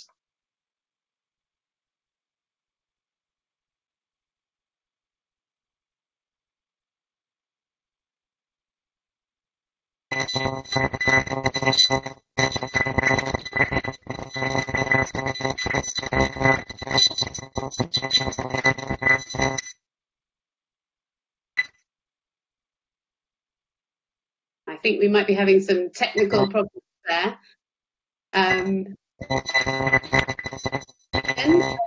We can't hear you just at the moment. Just log in and log back out again, and we'll try and come to you. Perhaps the best thing to do is for us to flip the order here. And Luz, I hate to put you on the spot, but I would love to introduce you now, if I may, if you are there. Luz Molina from Eureka, if you are able to offer your presentation, that would be amazing. There she is. Fantastic. Over to you, Luz. Hi there. Thank you so much for the introduction. Hello, everybody.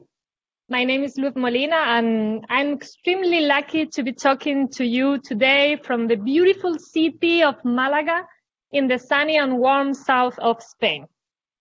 I work for a company called ProMalaga, which is the economic development agency in our city, and we belong to the City Hall of Malaga. I'm here today to talk about this ambitious project called Eureka. I guess that where should I start? Maybe sharing my presentation. We will see if I am more success.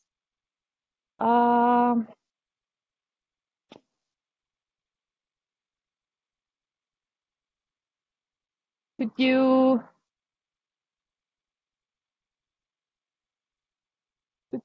see the presentation?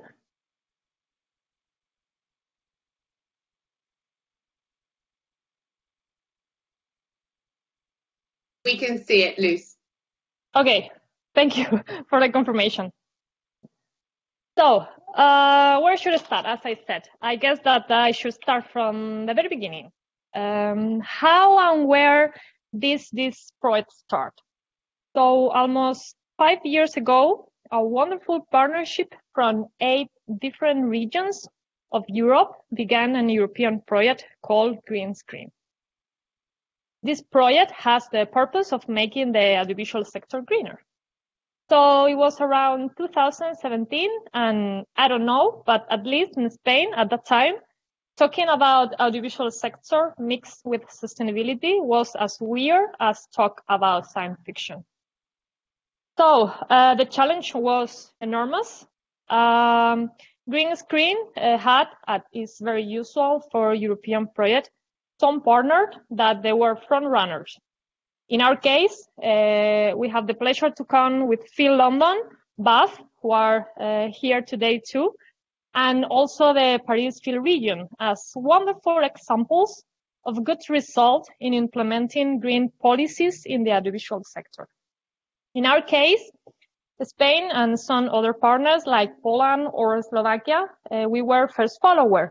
So our goal for this project was trying to learn as much as we could from the stronger partner. So with that purpose, with that intention, one of the things that we did was took the Belgian calculator. In this case was BAF. They were using a calculator, and we took it and we adapted for the Spanish audiovisual industry. From our point of view, this Belgian calculator was very complicated to use. So when we tried to adapt to the Spanish version, we tried to make it more user-friendly. And we did it. But at that point, it was like late 2018. Inside of the partnership, we have already 3 different calculators, like the one for Belgium, the one from France, and ours. And we didn't have very clear what were the difference between them. So trying to figure out that, and a student from the University of Malaga made a paper studying what happened if you test a project with the 3 tools. And voila, we have one audiovisual project, but 3 different CO2 impact results. How was this possible? That was possible because each calculator used different parameters based on carbon footprint calculation from each country. This was kind of tricky and, at least for me, confusing. And also I think it was like very terrible for the end user because we were sending like contradictory messages and lower somehow the trust in the system.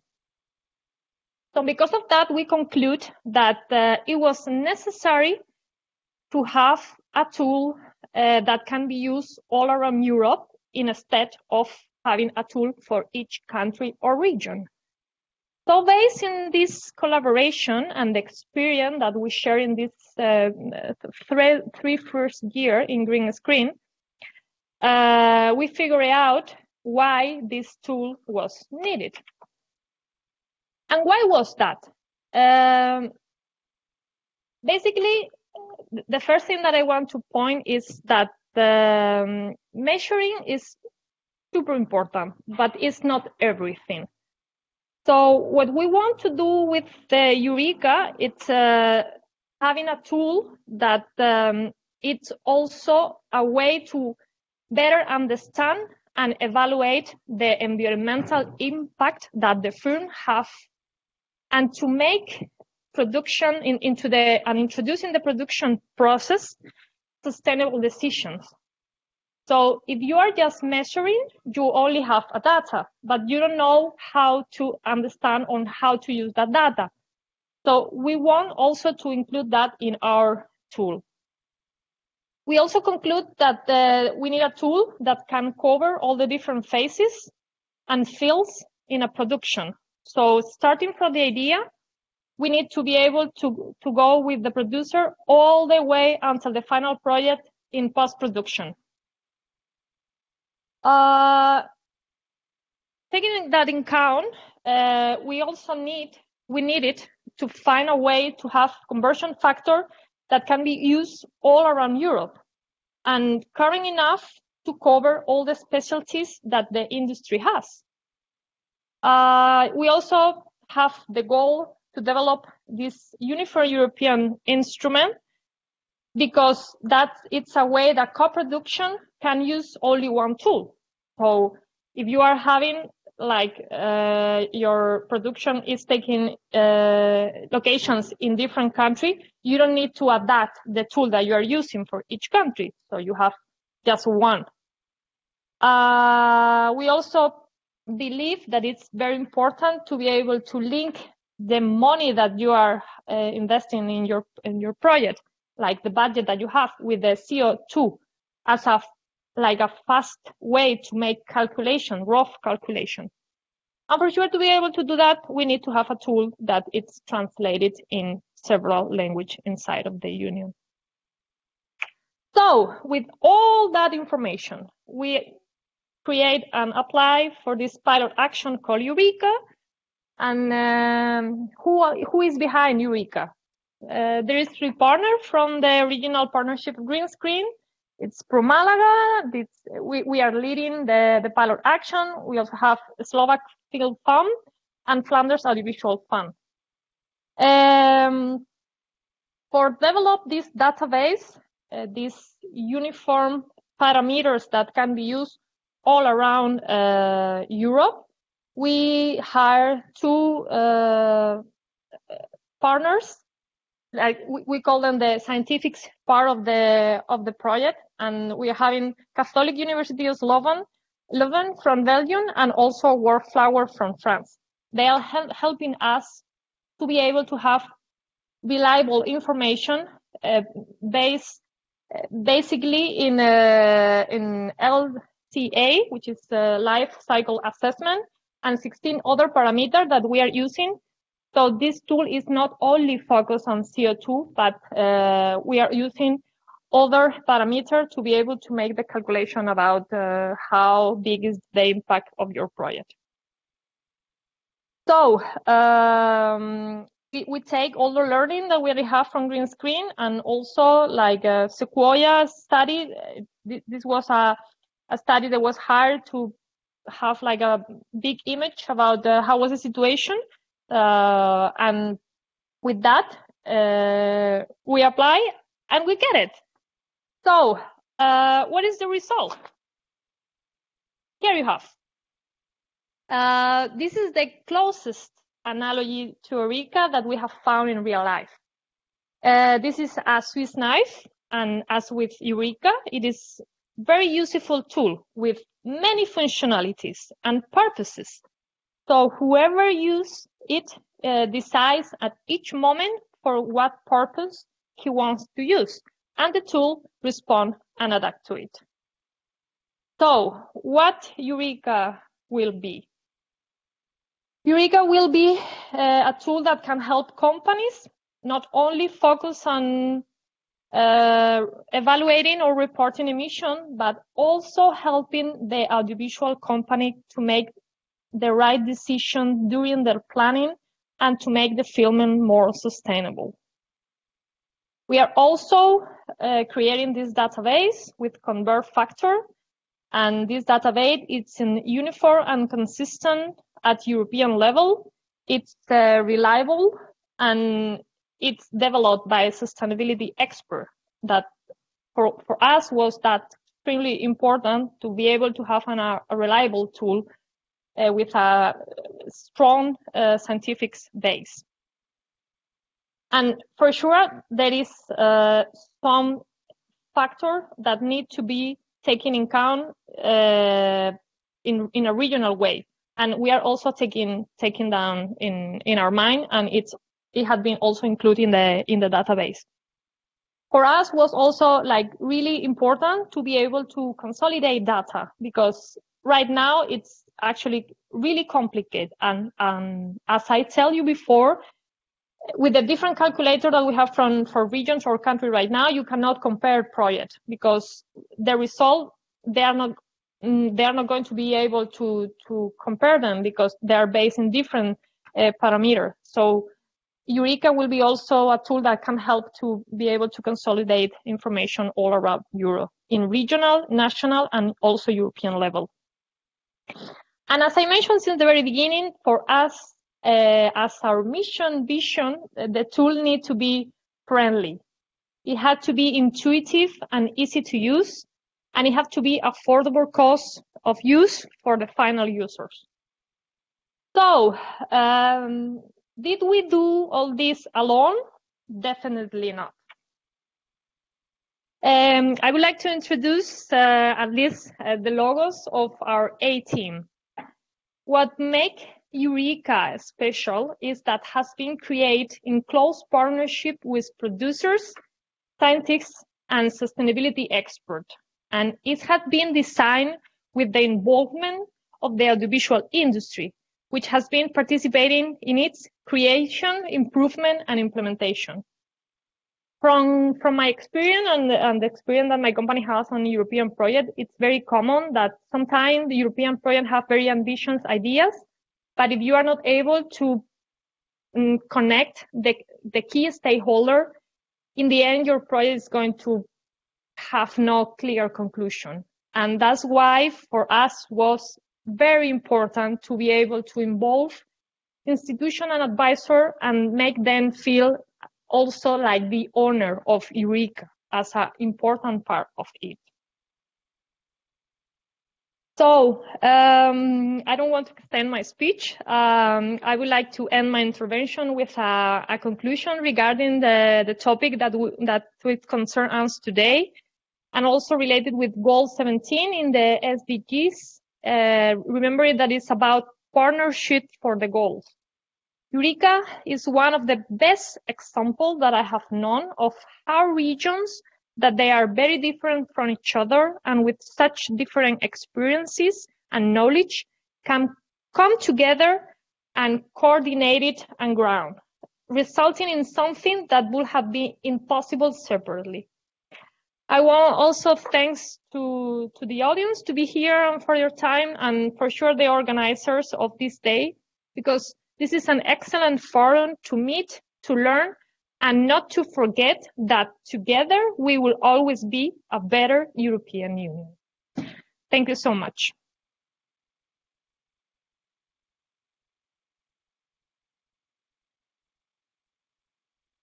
Thank you very much, Luz. That was absolutely fantastic and utterly inspiring. We're going to try now and bring Dietland back and see whether we can get that sound working. So Dietland, let's just do a little, this is like live television now, not high-end. Can you hear us? Can you hear me this time? Yes. Second try. Yes. Thank you for the kind invitation. Can you hear me? Yes, we can. Over to you, Dietland, with no further ado. Thank you very much. Thank you for the kind invitation, and thank you for inviting the topic of green filming that has been of interest to many proactive initiatives and institutions in Europe in the past years. The Green Filming Network consists of synergetic working groups activated by highly engaged individuals, networking across borders. They all take in mind and mirror diverse perspectives of filmmaking. Evergreen Prisma, the Lower Austrian Film Commission's Green Filming Initiative, is its future-oriented contribution to further ecological, economic, and social responsibility, aiming at transforming and supporting the film industry towards carbon-neutral filmmaking. For this purpose, our initiative employs a unique digital platform, practice-oriented education, and cross-border networking. The necessity to reduce pollutant emissions calls for a change of mindset in the resource-intensive film industry. We have responded to this highly topical issue with our green filming service named Evergreen Prisma. In the meantime, it has continued developing its vanguard role on several levels and is now serving as a central information hub for green filming knowledge transfer domestically and internationally. Its cornerstones are well-founded expertise and an intergenerational transfer on the one hand, combined with building a network for cooperating and creating synergies on the other. The bilingual digital platform provides 24/7 access for free while considering our terms of use to professional expertise and the tools relevant for implementing green filming into daily production processes. Overlapping and intersecting throughout the portfolio of green filming, the platform accentuates the initiative's 6 corresponding scopes. With the first scope, tools, we aim to provide the necessary expertise with practical orientation.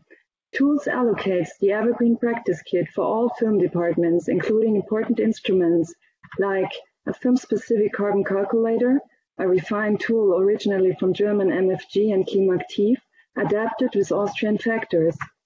Checklists for all departments, labels, and a specific link collection interlinked with the tools section and its practice kit. Our second scope is Pool, with a unique discussion guide supplying detailed information on topics like energy, carbon, green filming consultancy, climate and environment, mobility, and eco-certification. In Pool, you can also find a survey of verified eco-labels. The scope panorama illustrates valuable green experience. Examples of lighthouse projects are made visible to the public, so others can be inspired from the course of action. Moreover, the panorama section presents the first map of European green incentive models and initiatives. It also introduces our dedicated cooperation partners like Green Regio or Green Film Shooting, institutions and working groups. Bundle instead jungle. The rubric Spotlight concentrates film-specific and cross-disciplinary news and information on sustainability. As a special feature, all listed spotlights can be filtered by the attributes regional, national, and international. Knowledge transfer needs training to create expertise. That is the reason why we have been hosting practice-oriented education and training programs for sustainable filmmaking since 2019. Our program of Green Advanced Trainings aims for professional filmmakers. By this service, also institutions and associations were guided on their way to making the film industry more sustainable. Due to Corona requirements, we have been focusing on training even more, offering interactive webinars for all film departments, held by the international green filming expert Philip Gassmann, referring to Evergreen Prisma. We also pay particular attention to the next generation of filmmakers with a specific educational programs presented in the scope transfer and encourage the exchange between generations and professions. For this purpose, we host our digital green filming get-together. The scope transfer also showcases green filming events like conferences, calls, awards, or exhibitions. Our network forms our connective scope. Filmmakers, institutions, film funds, companies, festivals, and affiliates mingle here. Here you can also find our touchscreen, the quick and responsive entry into the main topics of green filming, which can be used as digital communication tool. Also, professional green film consultants are portrayed in our connective. All scopes of Evergreen Prisma are constantly expanded, updated, and improved, as are all other online guides of the Lower Austrian Film Commission. There are 2 green filming features in addition, connecting between these guides. Our Evergreen icon highlights a unique option for tagging or searching green filming in the complete LFC database, marking the various sustainability aspects in the location, production, and project guide. Our so-called proximity search specifically interlinks location and production guide, thus enabling its users to find film locations in the vicinity, as well as companies located close by, offering services required, including socio-economic facilities. This feature thus supports avoiding or reducing long-distance transports at an early stage of planning, keeping in mind sustainable strategies for filmmaking.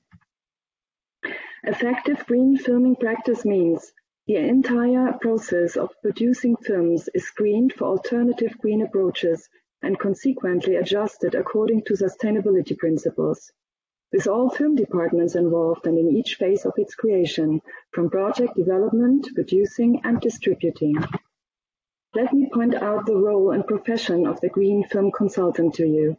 As environmental manager, the green film consultant navigates the production through a complex process.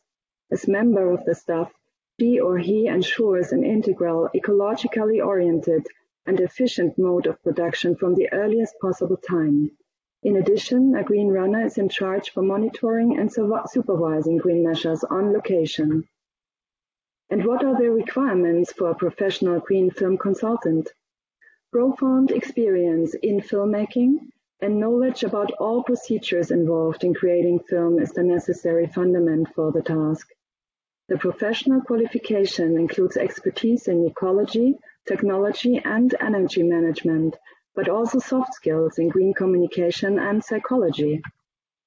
The modus operandi of an effective green film consultancy. First, the consultant analyzes the project at a possibly very early stage with regard to carbon numbers. After the determination of the potential for savings, the hot spots of the project are pointed out and specific targets are defined. Then the consultant tailors a course of action, communicates to all involved, team and stakeholders, collects the numbers of all departments, documents the progress, completes the necessary processes, evaluates and reports the final outcome with respective data. Green filming is indeed growing to be beneficial in Europe.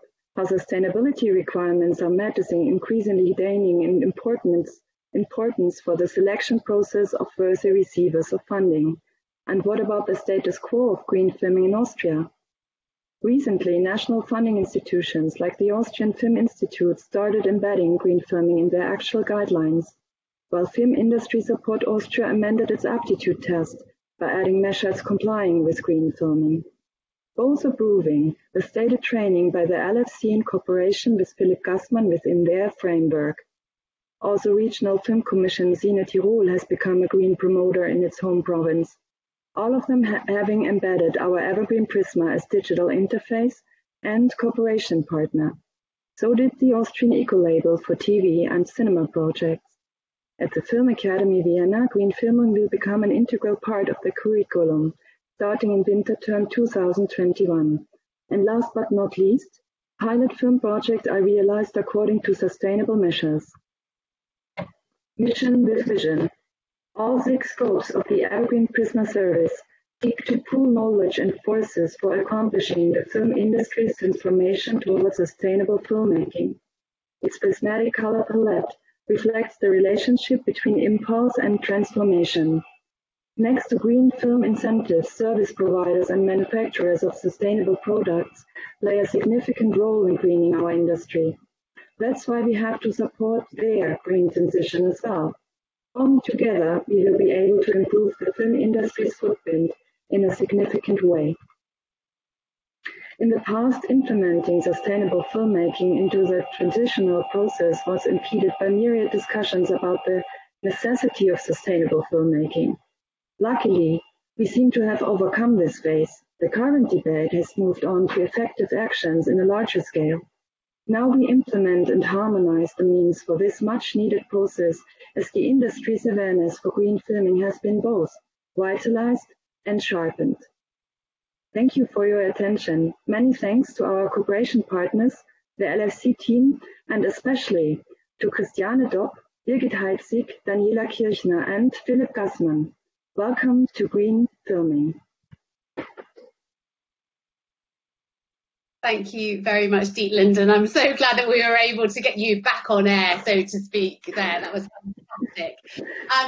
My pleasure now to introduce our final person to give a presentation from Green Film, Luca Ferrario. Please welcome to the stage, and let's hope we have no technical difficulties. Over to you. Hi, Tricia, thanks a lot. Good afternoon to everybody. Let me share my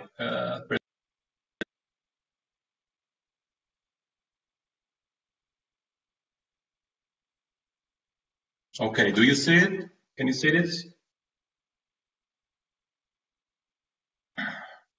Hope you can. Absolutely. All right, thanks. All right, thanks. Today I will try to tell you what is green film and why we think it could be helpful in boosting international collaboration on this topic. And first of all, I would like to tell you very briefly what green film is.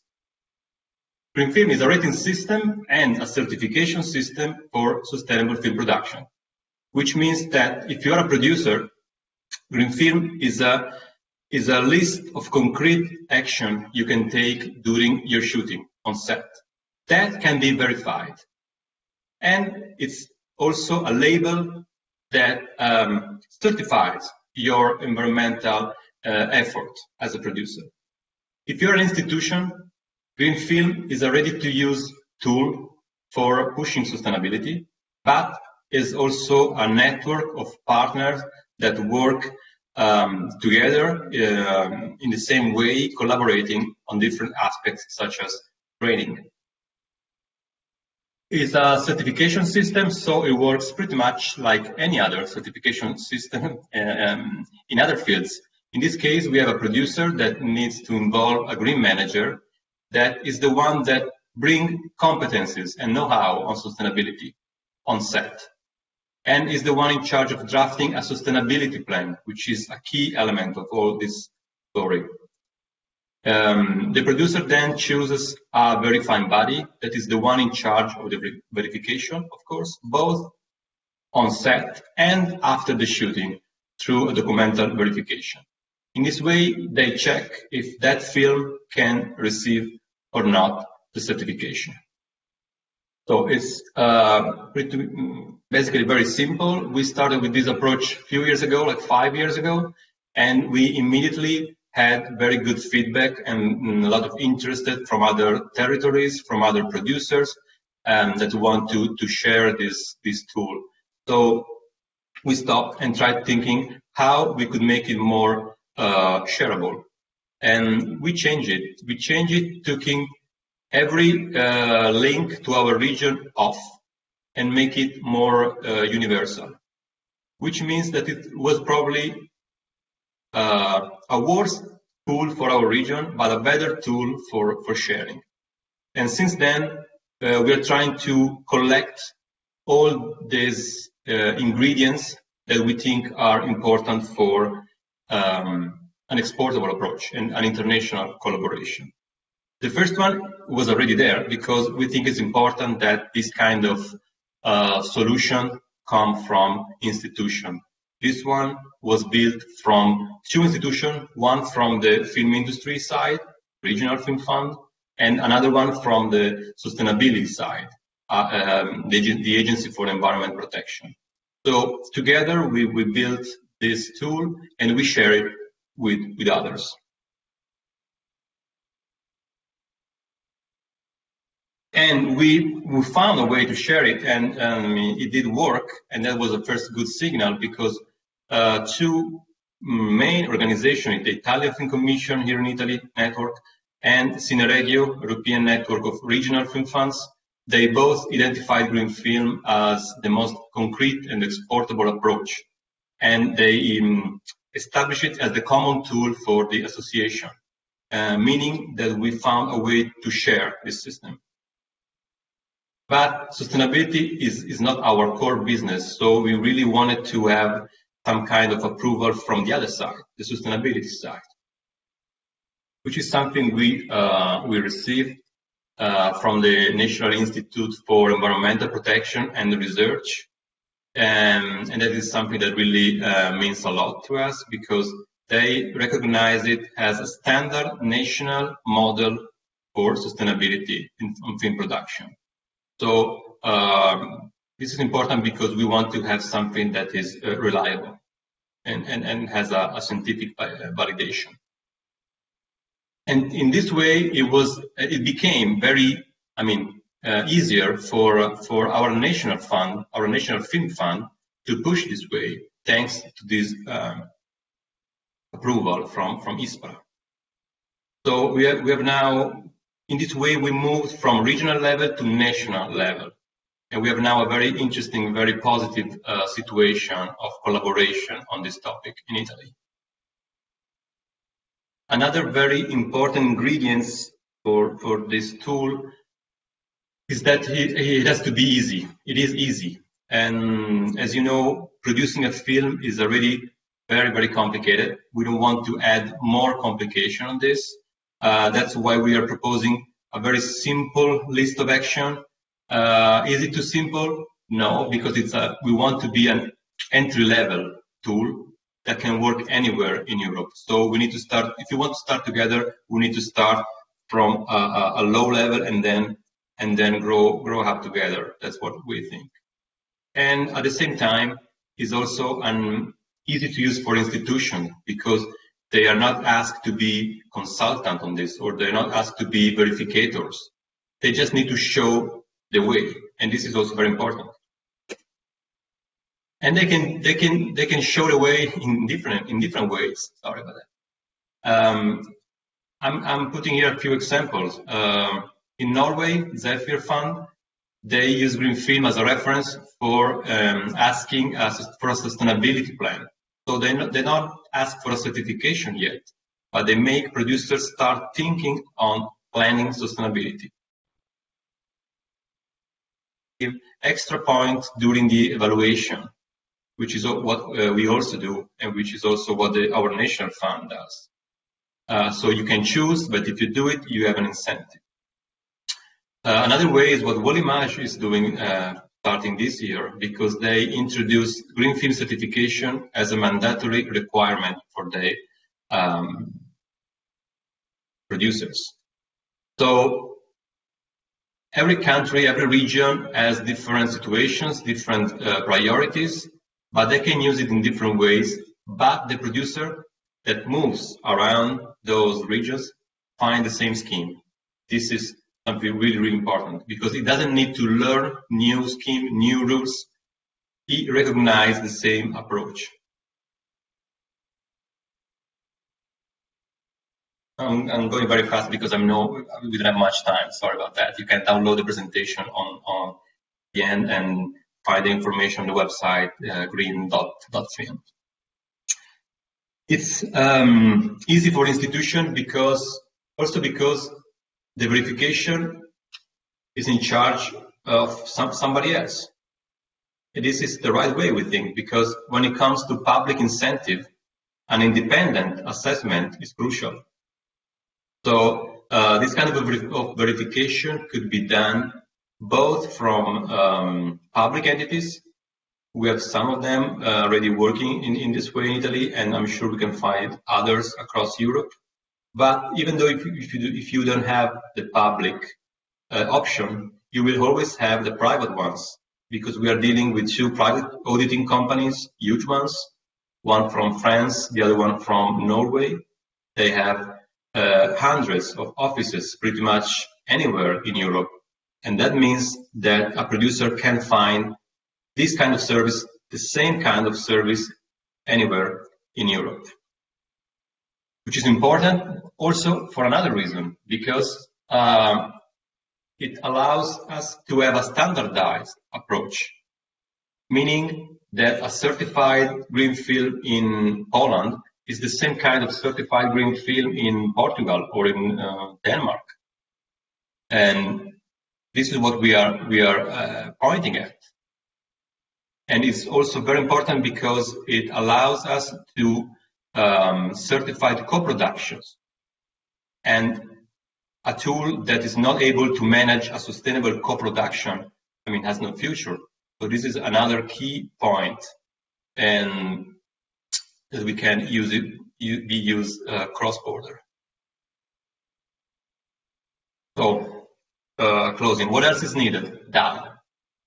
We are today all obsessed by data, and that is important. We prefer to start from another approach, which was changing mindset, changing habits, but still data is very important. That's why a few months ago we started with this research project, Green Film Lab is called. It's financed by the Ministry of Culture, and the aim is to measure for each criteria, for each action of this rating system, what the environmental impact is and what the economic impact is, which is unfortunately also very, very important. So we will be able to provide this kind of data thanks to this project. What else is missing? Training, because right now institutions are willing to push sustainability, producers are willing to go this way, but we need to train them to do this. Producers and green managers have a key role in this transition. And this is why we are building a pan-European training together both with Torino Film Lab and EAVE. It will be in English. It will be hosted in different countries across Europe, and it will be very important to deliver a consistent training to teach how to produce a certified sustainable film across Europe. This is all for now, so thanks a lot for your attention. Thank you very, very much, Luca. That was absolutely fantastic. And also my thanks to Dietlind, Luce, and as well for their presentations. It's absolutely fantastic to hear about these initiatives across the whole of Europe, and again the sort of power of collaboration and harmonisation coming out loud and clear, as well as the need to think about planning. And I think also extremely interesting to see that all three of those initiatives started at a local level, almost a community level, and have moved to a national level and beyond across Europe as well. Now we're going back to another panel discussion. Please do remember to send your comments or questions to us in the events chat. We'd love to hear your thoughts, and I know that our roving reporter Adrian will do his very best to incorporate some of your questions into the discussion. So without any further ado, please let me hand the baton over to Adrian. I like to think of us as partners in crime now, Adrian, to introduce the next section of our conference. Over to you. Thank you very much, Tricia, and yes, very much partners in crime. And I'm delighted to be hosting this panel, which is about policymakers. We've heard a lot today with all the fantastic presentations that we've had, the different tools, the policies and the practices. Well, now we're actually talking to a group of people who represent some of the largest organisations across Europe, the policymakers in terms of the public agencies and private agencies. And what we're going to do is we're going to try and pick up on the themes that have come through the course of the event so far today, and ask those bigger picture questions about how we move forward from here. And before we do, though, because there are a lot of great people on this panel, I want to get each one of them to give a very brief introduction to themselves and to the work that they are starting to do or are doing within their own organisations that link to this agenda. So I'm going to rattle around. They've only got 2 minutes each, and then we'll get on to the panel discussion. And then at the end, we're going to open it up and take questions from chat, so that you'll hopefully feel that some of your questions that are being generated are being dealt with as well by the panel. So I'm going to start off by welcoming Lucia Recaldi, the head of the unit at the Audiovisual Industry and Media Support Programs at the European Commission. So, Lucia, please introduce yourself and say a little bit about the work you're doing.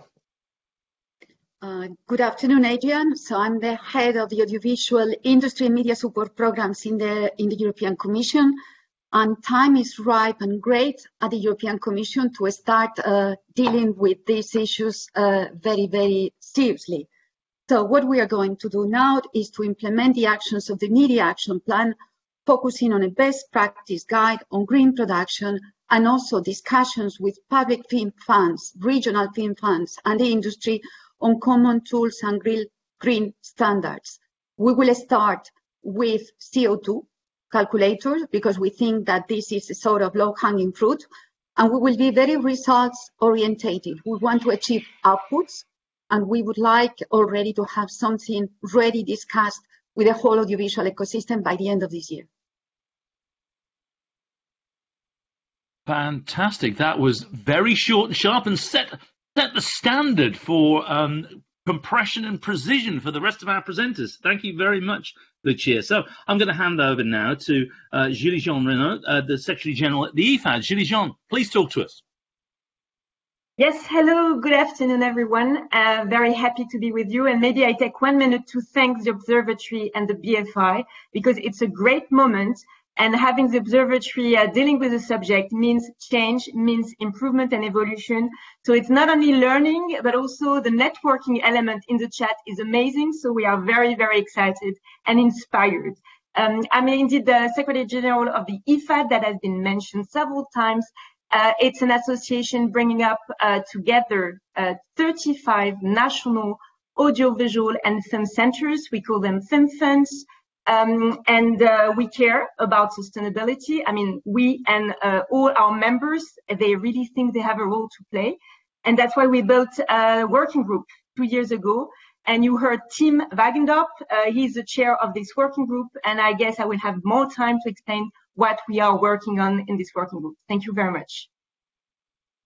you very much, Julie-Jean. That was, again, very nice and short and sweet. So I'm carrying on now straight away to Charlotte Appelgren, who's the General Secretary of Cineregio, which Filmland is a proud member of. So I'm delighted to welcome Charlotte. Thank you very much, Adrian. My name is Charlotte, and I will probably take 1.5 minutes because I'm the proud General Secretary of Cineregio, and we are the association for 49 regional film funds. I'm proud because today 4 of the presentations here are actually outcomes of the sharing of experiences and long-term commitment among many of the Europe films regions and the members in Cineregio. And because they have implemented these green strategies over the years. So for many years, I have to say we have felt very lonely. But today we are so excited because there now seems to be an interest from all the public film and TV funding schemes to support green and sustainable filming. So this is a fantastic momentum we have.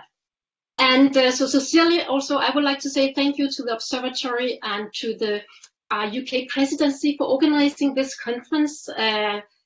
I'm very much looking forward to explaining and sharing experiences. And just to start off with, I just want to kickstart saying that we have produced these reports, both one in 2015, one in 2017, and one in 2020. It's all about how to improve green film production infrastructure, carbon calculators, training initiatives, etc., etc. So please have a look so we don't reinvent the wheel, but actually build on what had already been created. I think that's what I would say for now. If I just may say a final thing, actually we in Cineregio have reached out to Creative Europe Media, we have reached out to Image and also to other public film funding institutions to suggest them to commit to accept green cost in the overall production budget. So let's see.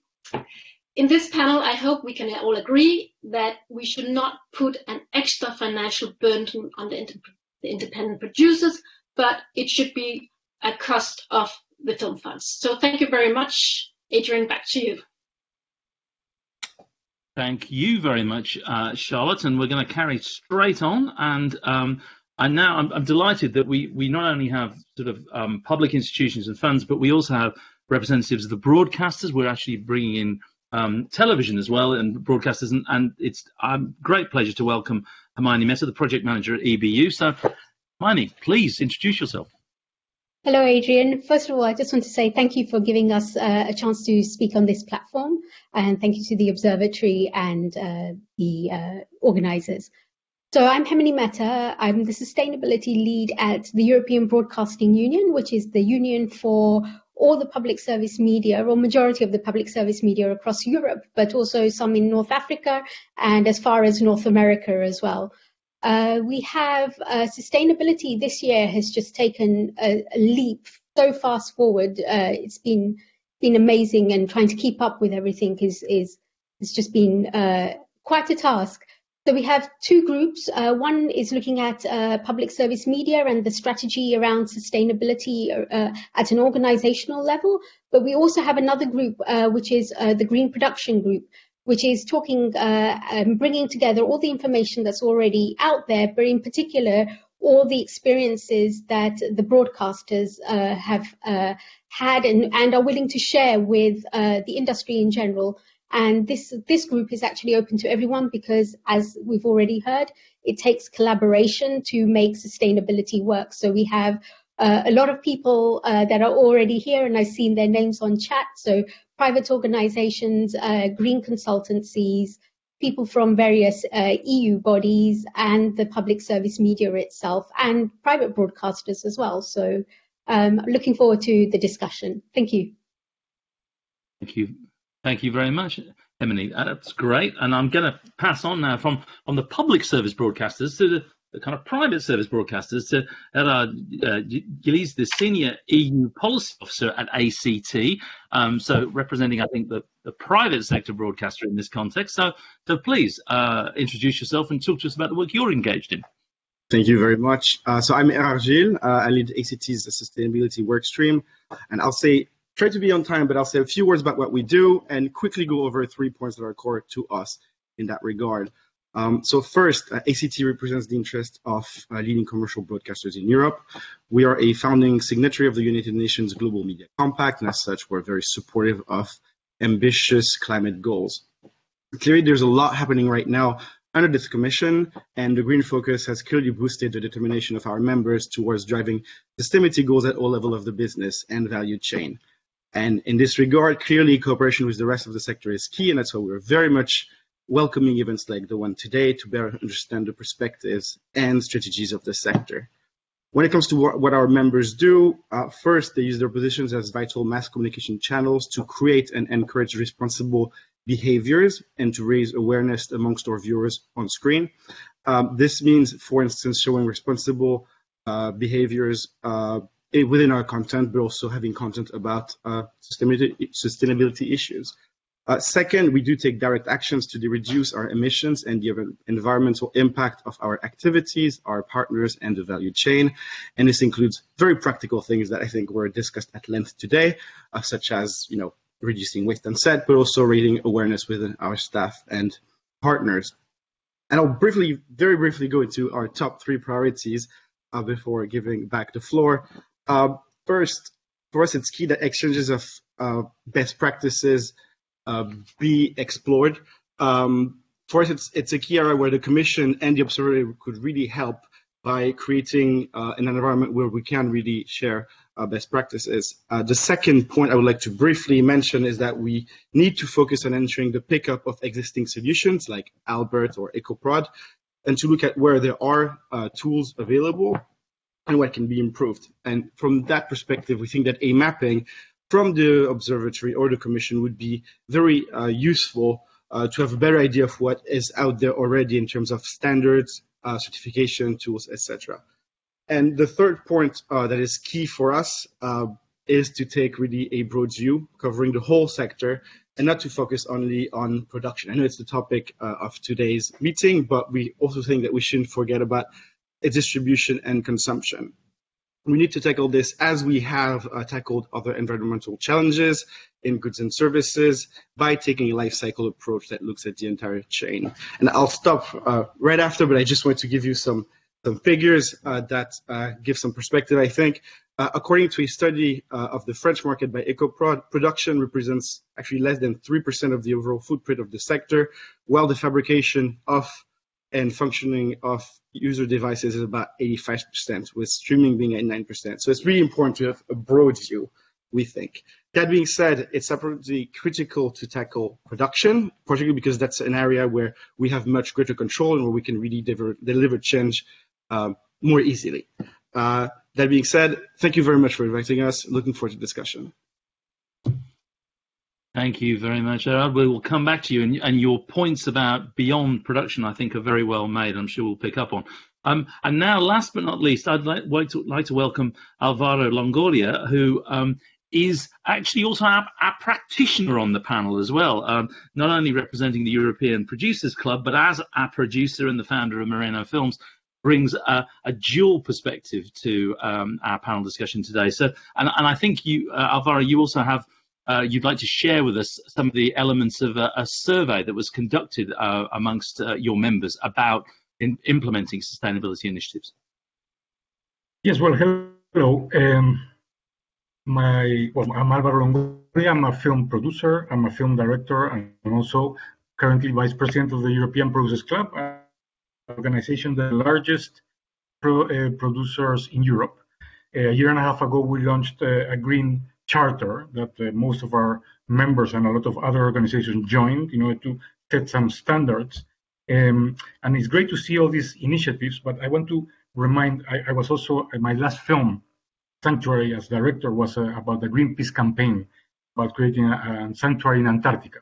And I see the same problems here about environmental war. We are forgetting in some way to mention that we are in a race against time.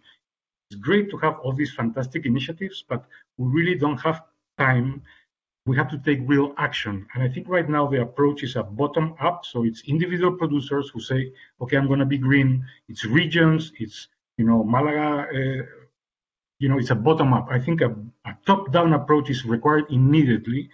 Set up an absolute standard that green shooting is required in any film or series that is shown within the European Union and the UK, and that's the only way in which you're going to generate this change immediately, which we have to remember, we don't have time. We have the risk of talking ourselves to extinction, and that I think should be the main goal of what as the next steps.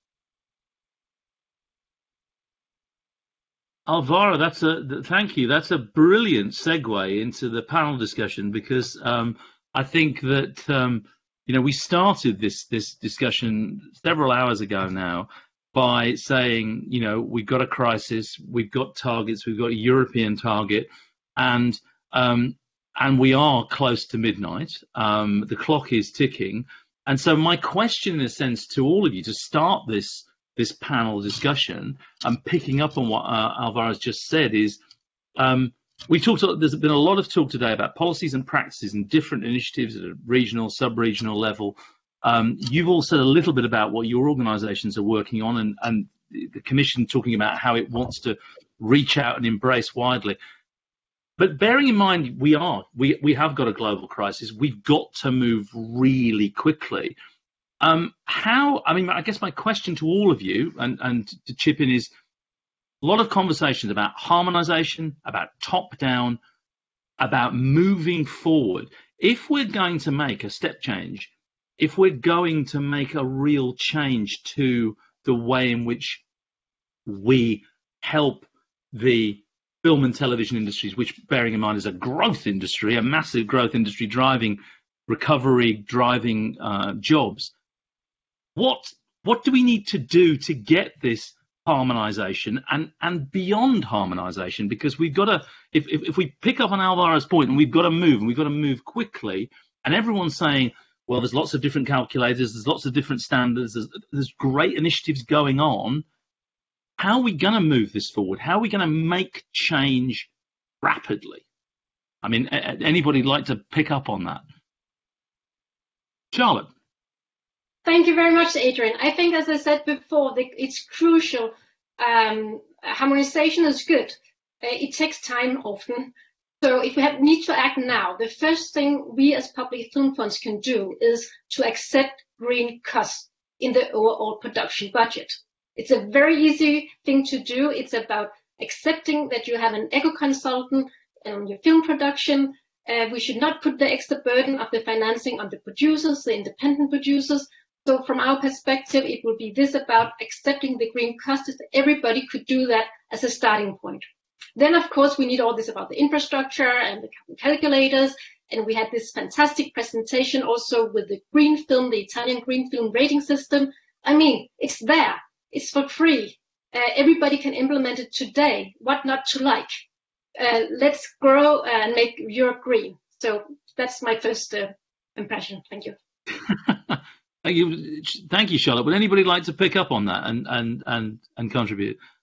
Have another. Yeah, Julie-Jean, and then Alvaro, and then Julie-Jean. Yes, just maybe to also be a bit realistic. We don't have the magical recipe. We shouldn't be demagogical and say, let's do that and it will just change the world and save the planet. What we observe is that there is a variety of initiatives, at least in the public fund environment, but also in the private one.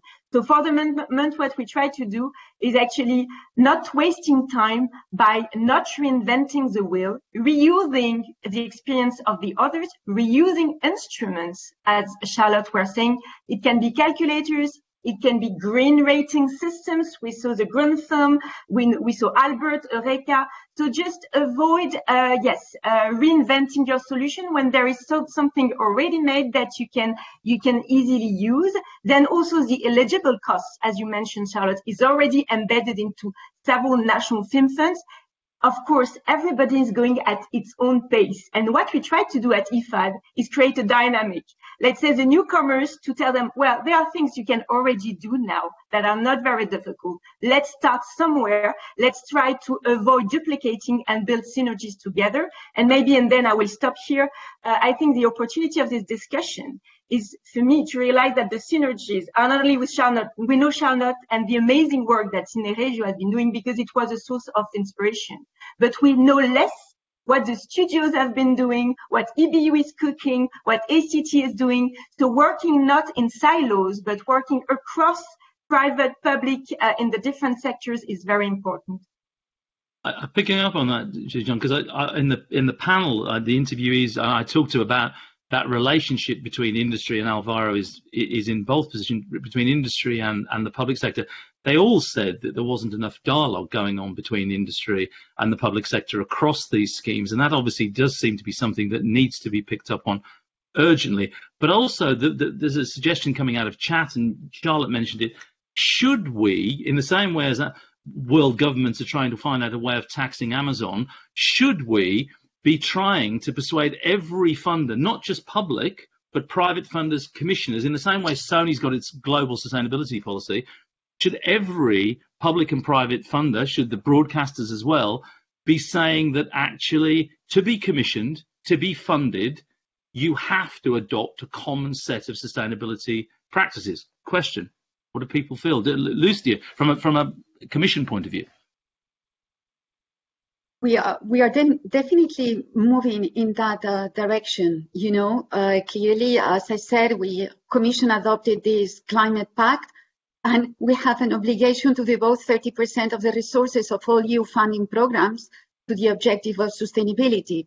I think we have an opportunity at the level of the European Commission, because for the first time we have this overarching policy framework. We have an industrial framework, the Media and Audiovisual Action Plan adopted in December, and we have a funding program that has been multiplied by almost 70%. So we have actually a nice combination of policy, I would say political support, policy support, and funding schemes. So I think we are in a very good position to federate, to join at forces, to federate all the participants in this panel today, bring them together, and we should be working towards a common vision. Because I agree with Alvaro, there is a certain sense of urgency. So let's agree on a vision where we want to be, and then start all working together. So we are definitely, we are output orientated in this approach. We want to reach some concrete objectives. And at the same time, we would like to implement some activities gradually. I will give you an example. Under Creative Europe, already we have, this year we will provide incentives to producers that actually will implement sustainable strategies. They can get extra points. But next year we will give even more incentives, and we intend to move in the direction, if member states so agree, to move in the direction that Charlotte has indicated. So, and in 2023, we will go even further to the point that this might become mandatory at some point in time. But before making something compulsory, we want to create that culture and incentivize change across the audiovisual ecosystem. So while I will invite all the organizations really to participate in the activities that we are about to organize, we can't do this alone. We don't want to do it alone. That's clear. We want to work with the film funds. Cine Radio was, I would say, an icebreaker on this matter. FX are doing a lot, and with the whole industry at large, to make the change we want to see and make it as quickly as possible. And it's a question again to all. Thank you very much, Lucia. Question to all of you. It's come up in the chat. It's been raised in a couple of places. The issue of knowledge sharing and training, and you know, and not just in a forum like this, which is largely public and regional entities talking together and stakeholder bodies, etc. But in terms of actually to filmmakers, to production companies, is there enough training and information sharing going on about what is available, whatever calculator you use, whatever scheme you use? Is there enough training going on? And does there need to be more investment, whether it's from the Commission or whether it's elsewhere, in training? Question. I don't know if anybody would like to pick that up. Aaron. Yeah, I mean, less so about training, but maybe more about knowledge sharing. I mean, obviously, I think we can all agree that we need more training, and it's particularly hard for smaller production companies, and it can be for bigger broadcasters, for instance, who have processes in place already. But when it comes to knowledge sharing, yeah, it's definitely a key aspect for us, and that's something we think that the Commission could really help in that regard, not necessarily sharing best practice at maybe every level, but already focusing on where we can bring together peers so they can exchange notes, very practically at the people in the sustainability departments of the member companies would be very helpful. And we think that maybe something that could be explored and something that could be perhaps taken on board during the upcoming stakeholder dialogues or ahead of the stakeholder dialogues around Green AV could be to carry a sort of, again, I'm using the word mapping exercise a lot here, but a mapping exercise of the different fora that already exist when it comes to exchanging best practices and see where there are gaps so that we can have so that we can fill these gaps, for instance, in the context of the dialogues, rather than just having a discussion where we all show one or two great initiatives that we're doing, trying to actually bringing together people where there are gaps. Well, let me pick up on that, and I'll bring you in a second, Hemini, but a question to all of you. Is that the observatory, it's the first time it's dipped its toes into this water. It's been very useful discussion. Is that the role of the observatory in this going forward? Is that what the observatory's big contribution could be? The mapping exercise. Let me put it in a different way. What would you each think the observatory would most positively contribute going forward? What could its role be in this step change? Yeah, maybe if I can come in. Yeah, yes, please. Yes, this idea of an information hub, of a mapping, can be is indeed extremely precious, because this is where you take the source of inspiration, you avoid to make mistakes. But listening to Austria, it already exists, this amazing website, when everything is there. So actually it's just about updating it, making it more visible. But the observatory is always useful, but maybe we can reuse what has been done by our great Austrian partners. Yeah, and that makes sense. And going back to the dialogue that Lucia's proposing, which makes sense, the observatory over here. But what about the things that, a number of the things that have come up today? One of the things that was talked about by Sony and by Pippa, and there was other presentations, was about infrastructure. And this is a big subject, which frankly, nobody around this table really controls. But millions and billions is spent on infrastructure, whether it's visual effects companies or studios. And I know from a UK perspective, we at Film London and the British Film Commission are building into any support mechanisms that are going into studio development whole sustainability plans that we won't support with any kind of public funding, any studio development without really clear policies and procedures on sustainability. And you heard at the top of the day. Do you think, how important do you think it is to influence not just content production, but infrastructure creation in this sustainability plans going forward? Charlotte? Yeah, thank you. Of course, it's crucial, the infrastructure, and it's also this about, we have many studios which do not have LED yet, but it costs money. So it's also about incentivizing this. That is probably not the public film money which should be used on this. In Germany, they also have money for the green transition. The European Commission have in other parts of, not the Creative Europe Media Program. So to help this whole transition in the green transition, it's what this EU Next Generation Program and coming back from the crisis is all about. So there's tons of money out there for this type of transition. So it's just about getting started. I just think that from our side and from the panelists here, it's about what we can do. And it's this about, so what can we do from my point of view as public film funds? Well, we can start sharing the information we have done. And that's why, for instance, we have created this report, so it's easy for others to see, okay, so if there's a fantastic infrastructure project done in London, or on the grid project and so on, or in Paris region or whatever, then we write it down, take the time to share this information. So from that perspective, I think this is what we can do. I think also from the pandemic, what we can learn is that when we look at the safety and health guidelines and measures, that could be implemented like this. It took like 1 month, and then, the national level and the regional level and the commission, everybody could work together. So, of course, the green guidelines and protocols and infrastructure can be implemented very fast if we want to. So my question is, do we want to do this? Well, do we want to do this? Alvaro thinks it's critical we do this. Alvaro, would you like to pick up and perhaps you might want to talk about your survey? Yes, well, I mean, it's quite interesting to analyze what the EPC, we've done a survey of all our producers trying to implement their green charter over the last year and a half. And the results are quite amazing. Some countries obviously are much more advanced than others, and for some countries it's very complicated. But in general, the problem is it's really an effort by the individual producers to implement this. The benefit of it is very limited. I think that the problem, the cost was mentioned, and I think there are infrastructure, obviously different regulations. It's very complicated to implement, and sometimes it's really impossible, and most times costs us money. I'm 10 days from shooting, and I'm calculating how much implementing the green charter is going to cost my production, and it's quite a significant amount that could be up to 3% of the cost, and nobody is paying for that. Our production company is paying for that.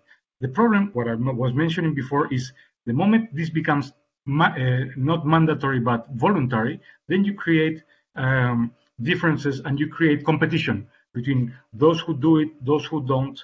If you go and make this a standard and make broadcasters require all productions to be green, then there's no competition, then there's no discussion. Everybody has to do it, and obviously the broadcasters and the financiers and the funds will have to cover that expense. But until the moment this is standard and mandatory for everybody, then there will be competition. There are countries in Europe that have a much lower requirement, so you can go there and shoot there. If you go to the UK, it's going to be hugely expensive. So I think that is the main problem right now, not to create this competition of which country is cheaper. That's very dangerous, and I think has to be stopped immediately. Thank you, Alvaro. Hemini, from the public broadcasters across Europe's perspective, I know the BBC has essentially said any programme that it's commissioned has to adopt Albert and has to utilise it in order to be commissioned. Are you seeing that in terms of the working groups and the things that you're talking about? Are you seeing that kind of measure potentially going to be considered by the largest public broadcasters across Europe? Yes, we're starting to see that. So in the UK, ITV also has their certification as well on their programs. So the UK is quite far ahead, but on the other hand, in Germany, for example, it's being made into a legal mandate that you have to produce sustainably. So until I think the EU brings an umbrella across, everybody's acting independently. So those that have the money, that have the structure to do certifications and green productions are doing it. And there are others that are coming up. So there's smaller countries that are joining Albert International. There's already those that are doing using others like EcoProd and having consultants, etc. So they're already doing. So they've already done the work. However, they're not getting certified because there's no certification added attachment to it. So they are starting to adopt certification and the idea of carbon calculators, etc. And so for public service media, it's actually really quite important because they're the ones that are more responsible in their countries. So everybody looks at them. They're the ones that are between a rock and a hard place. So, if they talk the talk, they really do have to walk the walk because they're scrutinized more through other media. So I'm starting to see a lot more public service media coming in, trying to understand what green production is and starting to take those steps. A lot of them have started doing, you heard Albert is already in the Netherlands, so our members in the Netherlands are already part of it, in Ireland, in Norway, etc. So it's definitely happening, I think. But if there's a European mandate and a government mandate, then it will allow the others to start that journey where they can't. With smaller broadcasters, it's much difficult because they don't have the resources, they don't have the money to go and hire green consultants or have a chance to do the training. They just don't have the time, etc. So unless there's a real mandate for certain countries, it's going to be difficult. Thank you. And that comes back to that point about investment in training that I mentioned before, and that in any consideration, I mean, Alvaro's raised costs, and the fact that if you adjust fiscal regimes, you need to also increase the support in the fiscal regime to allow the producers to actually pay for introducing the measures and the training. But you wanted to come back in anyway. Yes, sure. No, I mean, just to respond also to Hermine and Alvaro, I mean, I think also on the private side, definitely increasingly that's also being made mandatory. I won't name names, but because they're my members, but I know that it's increasingly being the norm too. Both in the UK, that's true, but also in a number of countries. And I think what's key for us in this regard is if we're thinking about mandating, let's say, standards, I think rather we should try to encourage what's already there being picked up everywhere or being picked up more. I know you've mentioned Alpert. It's clear that it's getting a lot of pickup, but there's also other solutions. EcoPod, I think the Green Production Guide is another one. There's quite a few. And increasingly, all broadcasters are at least on the private side, and of course, more so the bigger one than the smaller ones, because there's economic considerations to be taken into account. But that's also increasingly being the norm. So I would just like to urge not to sort of break something that is coming together by mandating sort of a top-down approach of standards. We'd like to rather just make sure that some things used, and then we can work perhaps rather on seeing where there are gaps, where there's commonalities between the different tools, between the different standards, and maybe go towards a process of harmonization in that way. But I would be careful to just impose something top down. A serious question that's come in on chat, a very interesting suggestion, said, could we get Jeff Bezos to amend IMDb to actually incorporate something about sustainability and green filmmaking into IMDb? I don't know whether we could persuade Jeff to talk to he can do what he likes with IMDb. He owns it, but I don't know what people think of that suggestion. It sounds like quite an interesting one to me. But more seriously, and I certainly think that would be great if IMDb were to incorporate extra fields relating to sustainability. There is the question of technological innovation, which again has already come up. But how important do we think it's going to be in terms of, there is no magic bullet, there's no magic spell, but technological innovation tends to drive change much more rapidly. The fact is it's only a few years since we've incorporated LED lighting into film production, which has massively reduced, wastage of energy. How important do you think innovation is to actually driving sustainability? And does the advent of, again, a question in chat, and obviously it's happening all over Europe, it's certainly happening in the UK, we're seeing an enormous amount of time and investment in virtual production. How much of a difference do you think that is making? And are you, as agencies, thinking about technological innovation when you're thinking about policies and procedures going forward? Who'd like to pick up on that? Hermine, and then Lucia, and then Charlotte.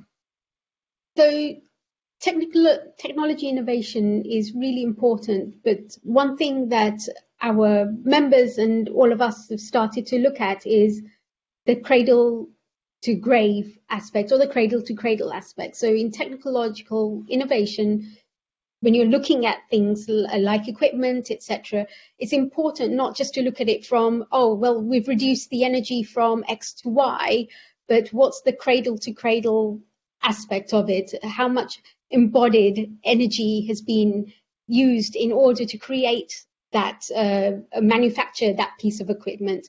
And also, you probably already heard of it, but there's the idea of the Jevons paradox, which is that things become greener, therefore they may become cheaper, but actually they're used a lot more. So as soon as you start using them a lot more, they're not as green as the older ungreen technical innovations. And this is something that public service media have started to pick up on, because a lot of them have moved their strategies, not just looking at scope 1 and 2, but they started to look at scope 3 and are starting to look at all of their end-to-end. It goes beyond green production. It's rooted in every single aspect of our work. So it's something that we really need to look at. So when you look at technological innovation and you look at this is greener than something else, you need to prod it a little bit more, I think, and really look at it holistically from a different point of view. Thank you. Anybody else like to come in following up on that? Otherwise, I have another question I want to. Sorry, Alvaro, and then Lucia, and then Alvaro. Sorry. Yeah. Oh, sorry. So Lucia, sorry. I think innovation is certainly part of the answer, but we tend to speak about only technological innovation, and there are many types of innovation. So societal innovation is as important to drive sustainable change. And certainly in the Commission, what we are trying to do is to create much better synergies between all our support programs in support of innovation and research development and the deployment that the audiovisual industry can make. We're also in particular looking at the startups community, because we think that there is a huge innovation potential in these startups, and we need to better connect them with I would say, the established community of producers or distributors. So this is part of the actions that we intend to do in the very near future. We even will implement an action, we call it Media Gateway. So we will bring these startups, and many focusing on green solutions. Sometimes it's not technological developments per se, it's business solutions that can actually be presented and deployed quickly to the community at large. So this is for next year, something that we plan to implement already as of next year. Thank you very much, Lucia. Alvaro, you want to come back in, and then Charlotte? Very briefly, I think it's been touched, but maybe not so clearly, about the famous elephant in the room. I mean, at the end of the day, changing production into green may make a small difference. I think Gerard also mentioned this, but at the end of the day, it's the way people consume our productions that is a real polluter. And we haven't mentioned that at all, and I think it's important to keep that in mind. We should also look at that. And also, regarding innovation, I think it's very interesting that when me personally, my experience, when I'm now talking to my suppliers, they say, I want to be green, I have 12 trucks, but they are diesel trucks. You know how much money it's going to cost me to change my trucks to diesel? Of course there are electric trucks, there are hybrids, but it's huge investment. And I think that a small aid at the very bottom of the chain will help all the way up, because how can I force a guy that has 12 trucks that are diesel? I'm not going to not hire him because his cars are not electric. I think that's also part of the regulator's role here. I think, Alvaro, before I bring Charlotte in, Alvaro, that you made a very important point, and actually something that people haven't really talked about today, which is procurement. Procurement is obviously really critical in all of this, because we definitely should be, and I know it is being thought about in terms of a number of the agencies that are in their policies and practices do talk about it, but it needs to be far more front and center, precisely because of what you've said, because we ought to have really effective policies on procurement, but we also have policies on procurement knowing that if we want to procure green, again, there's potentially an additional cost or an obstacle that we need to identify and overcome for changing technology, for changing supply. So I think that you made a very important point. And the other point that you made, which Gerard also made and has come up elsewhere, is, and maybe it's another DCMS or observatory conference, is the consumption, the consumer, the platforms. Somebody's also raised in chat post-production and visual effects as well, which we're not really touching on today. They are a whole package, a very, very large package that needs to be tackled in different forums with industry and the public and private sectors talking about this. I think that in a sense I'm putting a marker down before we end this panel that as a sort of challenge to all of us that ought to be addressed and tackled and discussed in the same kind of detail that we've been having today. But at that point I'll shut up because Charlotte wanted to come in, I think, with another point. Thank you very much, Adrian. I mean, there's so much I would like to comment on, so I don't know what to pick, but just to come back on what you talked about on the technology developments and innovation, I totally agree with also what Alvaro was saying. I mean, we need this to support this green transition with the suppliers. And in our experience, when we do the mapping of the green suppliers, it's very important to see what do they actually need. So this is just to say that we have to start now. So yes, it's wonderful if there's a common carbon calculator or something else, but there's a lot of other things which can be done right now in the various territories. And I think that from the pandemic, we have also learned that actually in terms of our workflow and for the production, a lot of it have gone online. So speaking about virtual production of previous or real-time technologies, I mean, we really need to start using this more in order to facilitate the green transition. So I really think that we have learned a lot also from the pandemic, which we can take with us in the next couple of years. I think your point about the pandemic, Charlotte, is I'd be interested what other people think, because essentially people did develop guidance tools across Europe, across the world. They implemented them and they started up again because, and let me put this cynically, because there was so much money at stake and so many jobs at stake that all the red tape got cut out, all the governments worked together. We certainly did it in the UK. We went from a standing start, and in 3 months we introduced a new set of guidance and procedures, and our entire film production industry, I know because I was heavily involved in it, went back to work.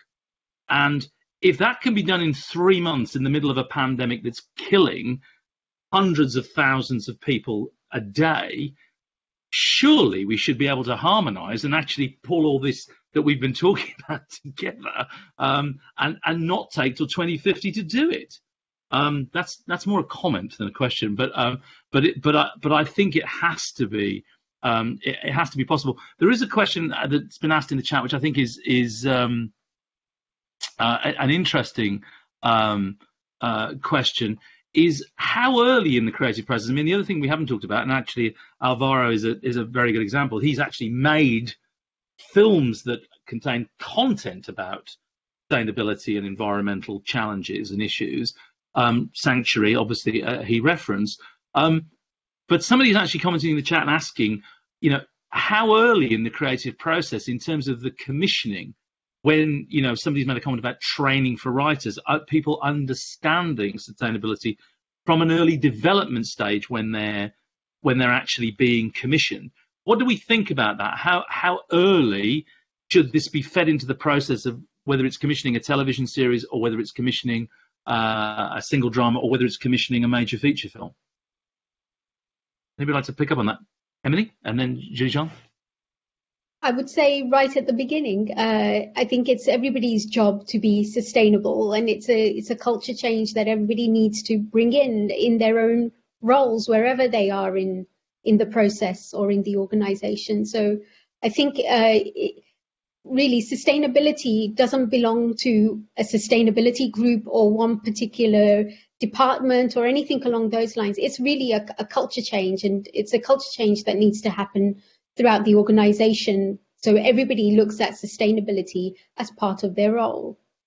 And we saw that happening on the technical side when you saw the culture of agile coming in, and now everybody's agile, everybody works in an agile format, not just the technical department, whereby you had project managers that were called Scrum Masters, and the idea is that at some point they will go away because the team is self-sufficient, and it should be exactly the same with sustainability, that people can come in and help guide you and give you training and information, etc. But then at some point the sustainability person should be gone because we don't need them anymore, and it's part of people's roles.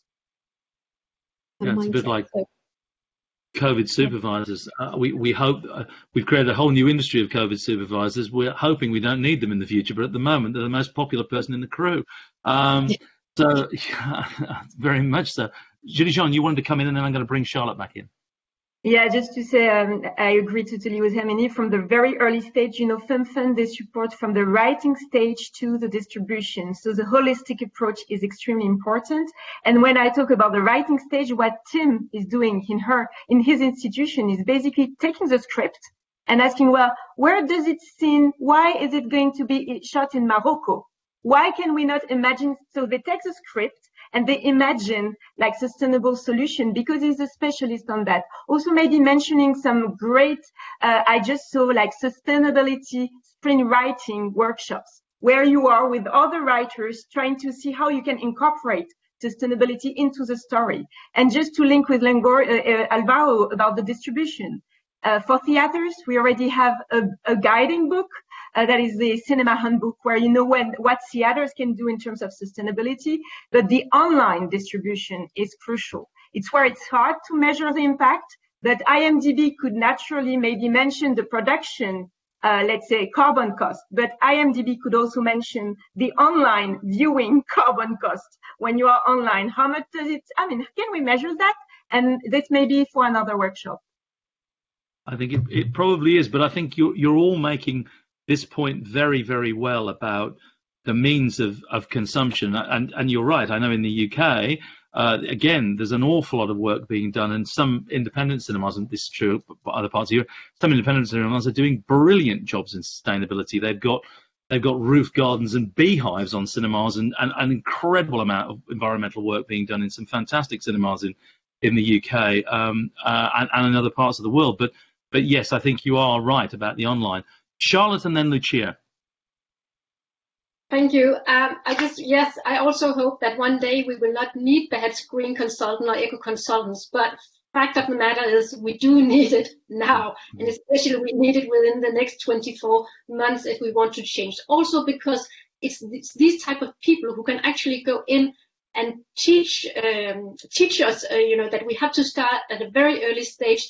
We should not think about green and sustainable filming, once on set. It should be done in the pre-production and even before. So therefore, I think going back to this about training and education is crucial. And for that, we really can have a European solution. And I think this is where Lucia will come in and say that she will take that and make sure that we will have this cross-border training. And as Luca was saying on the green film, they already are collaborating with some of the organizations supported by the Creative Europe Media program like EAVE and Torino Film Lab. And many of the regional film funds are also going to be behind these new training initiatives. And just to mention the last training initiative, I want to say that in Germany, they actually are also having certified green consultants via the university level, so both in Munich and also in Baden-Württemberg. So and I also heard earlier today that was also in the UK. So there's a lot of these initiatives already out there. So it's just kind of to copy paste, and then we have 100,000 green consultants. Thank you. I have to thank you, Charlotte. I've got to sum up and hand over in a second, but I wanted to give Lucia just a chance to quickly respond. Yes, I'm not going to repeat what has already been said, because I fully agree, but I will explain concretely how we intend to take it forward. So indeed, there will be more support on training and skills, because we think this is very, very much needed. So that's the first important point. Then we are going to launch for the very first time a pilot project about writing European that will create a community of storytellers, of writers. And we think that this sustainability element is very important as well. This is something that they have to take on board really upstream. Two more elements.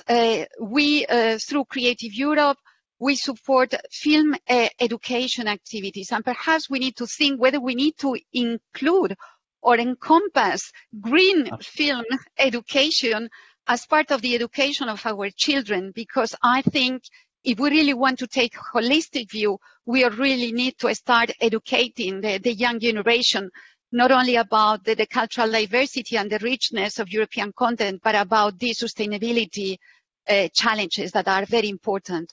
And last but not least, we think something that has not been mentioned so far is that the audiovisual industry can learn and work with other creative industries, because sustainability is a common challenge. So there is certainly untapped potential for the audiovisual industry to work with video games, to work with music, with other industries. And under a new action of Creative Europe, which is called Creative Innovation Labs, there will be a focus to innovate, find common solutions on sustainability through joint work between different creative industries using new technologies and data analytics. So we have tried to take this sustainability approach and mainstream within all the actions that we are implementing under media strand, but beyond media in standalone pilot projects and under Creative Europe.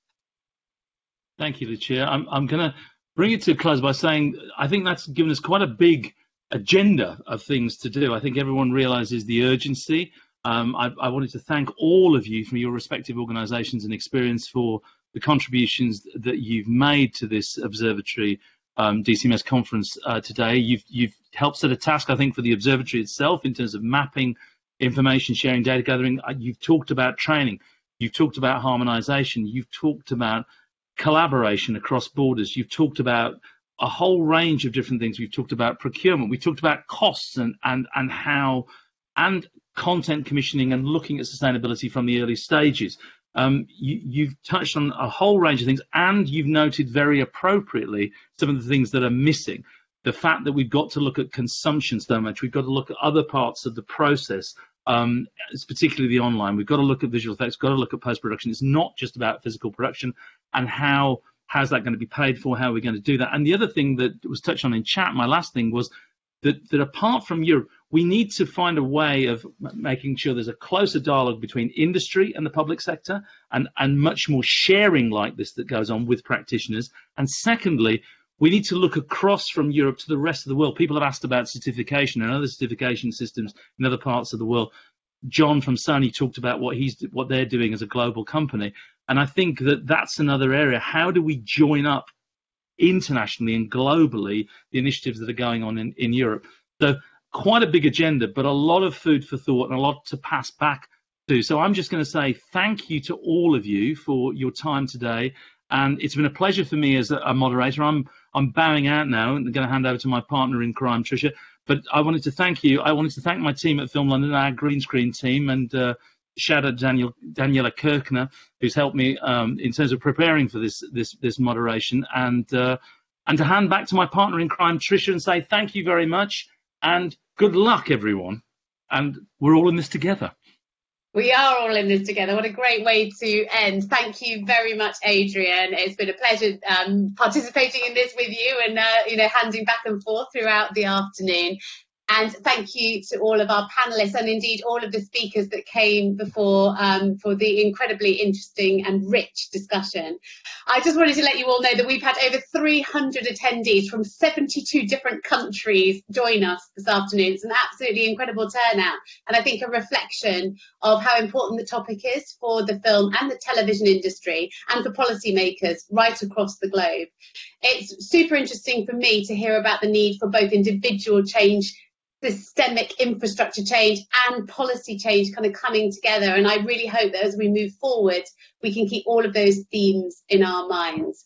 It's been my pleasure and honour to host this significant event, and I want to say thank you very much not just to Alison and Martin from the Observatory, but also to Patrick and Amit from the UK Department for Digital Culture, Media and Sport, on behalf of myself, all of our speakers, panelists, and of course Adrian, for keeping us on air and bringing us all together. So the last thing for me to do is to hand over to Susanna for her final remarks. Thank you very much for having me and allowing me to host this wonderful event, and over to you. Thank you very much for handing over to me. I hope you can hear me, and I just pretend that you do. And if you stay with me for 2 more minutes, you will know at the end whether or not and how you can access the film of today's event. And I want to not only close the conference, but possibly also close the circle by recalling what Harriet said at the beginning and what a lot of the speakers reiterated, and that was also, I think, quite well illustrated by the examples, namely that increasing cooperation means inspiring each other and enabling one another to jointly create the change. And you have seen how you can come with a local initiative to become a global initiative. But with all of this, we should not forget that it's all about implementation. That's where we have to take care of the needs of the industry, because sustainability comes on top of everything, as was said, and especially also it comes on top of the consequences caused by COVID-19. But as we heard from our wonderful moderator, Adrian Bouton, whom I like to thank by this, we have managed to master COVID and films were still shot, so we should be able to master sustainability. However, we do not have much time in order to do this. So we should not aim to reinvent the wheel. We should leave the silos and share. And maybe we have some good examples with media, public service media, or also public funding when the financing is involved, who can guide the way. Some of us that we heard might also think that we need to be a bit tougher and have a top-down approach already in order to provide for that famous level playing field that plays a role here just as well. And we do need, and I'm happy that we could contribute to this, more dialogue between practitioners and policymakers. And yes, we know there are many more topics out there that we could look at. And yes, we have spotted areas like measurement, transparency, best practices, where maybe the observatory can be of help. So as Carrie said at the very beginning, the momentum is growing and so are solutions. To me, it looks very much like the observatory wants to be part of both. So the last thing goes to you, audience. You have been brilliant. You stayed with us for very long, and you have been very active chatting, and we will use the chat box to draw more conclusions. So I'm very happy that you have given us also your wisdom as audience, and as promised, we will make available on our website that film, and it's easy to access for everybody, and maybe you find one or the other information from the observatory that interests you as well. So with this, thank you to everybody. Thank you also to Tricia as the host, and to my colleagues from the DCMS for this great event, and to my own team. I'm looking forward to see you again, hopefully soon. Enjoy the rest of the afternoon. Goodbye.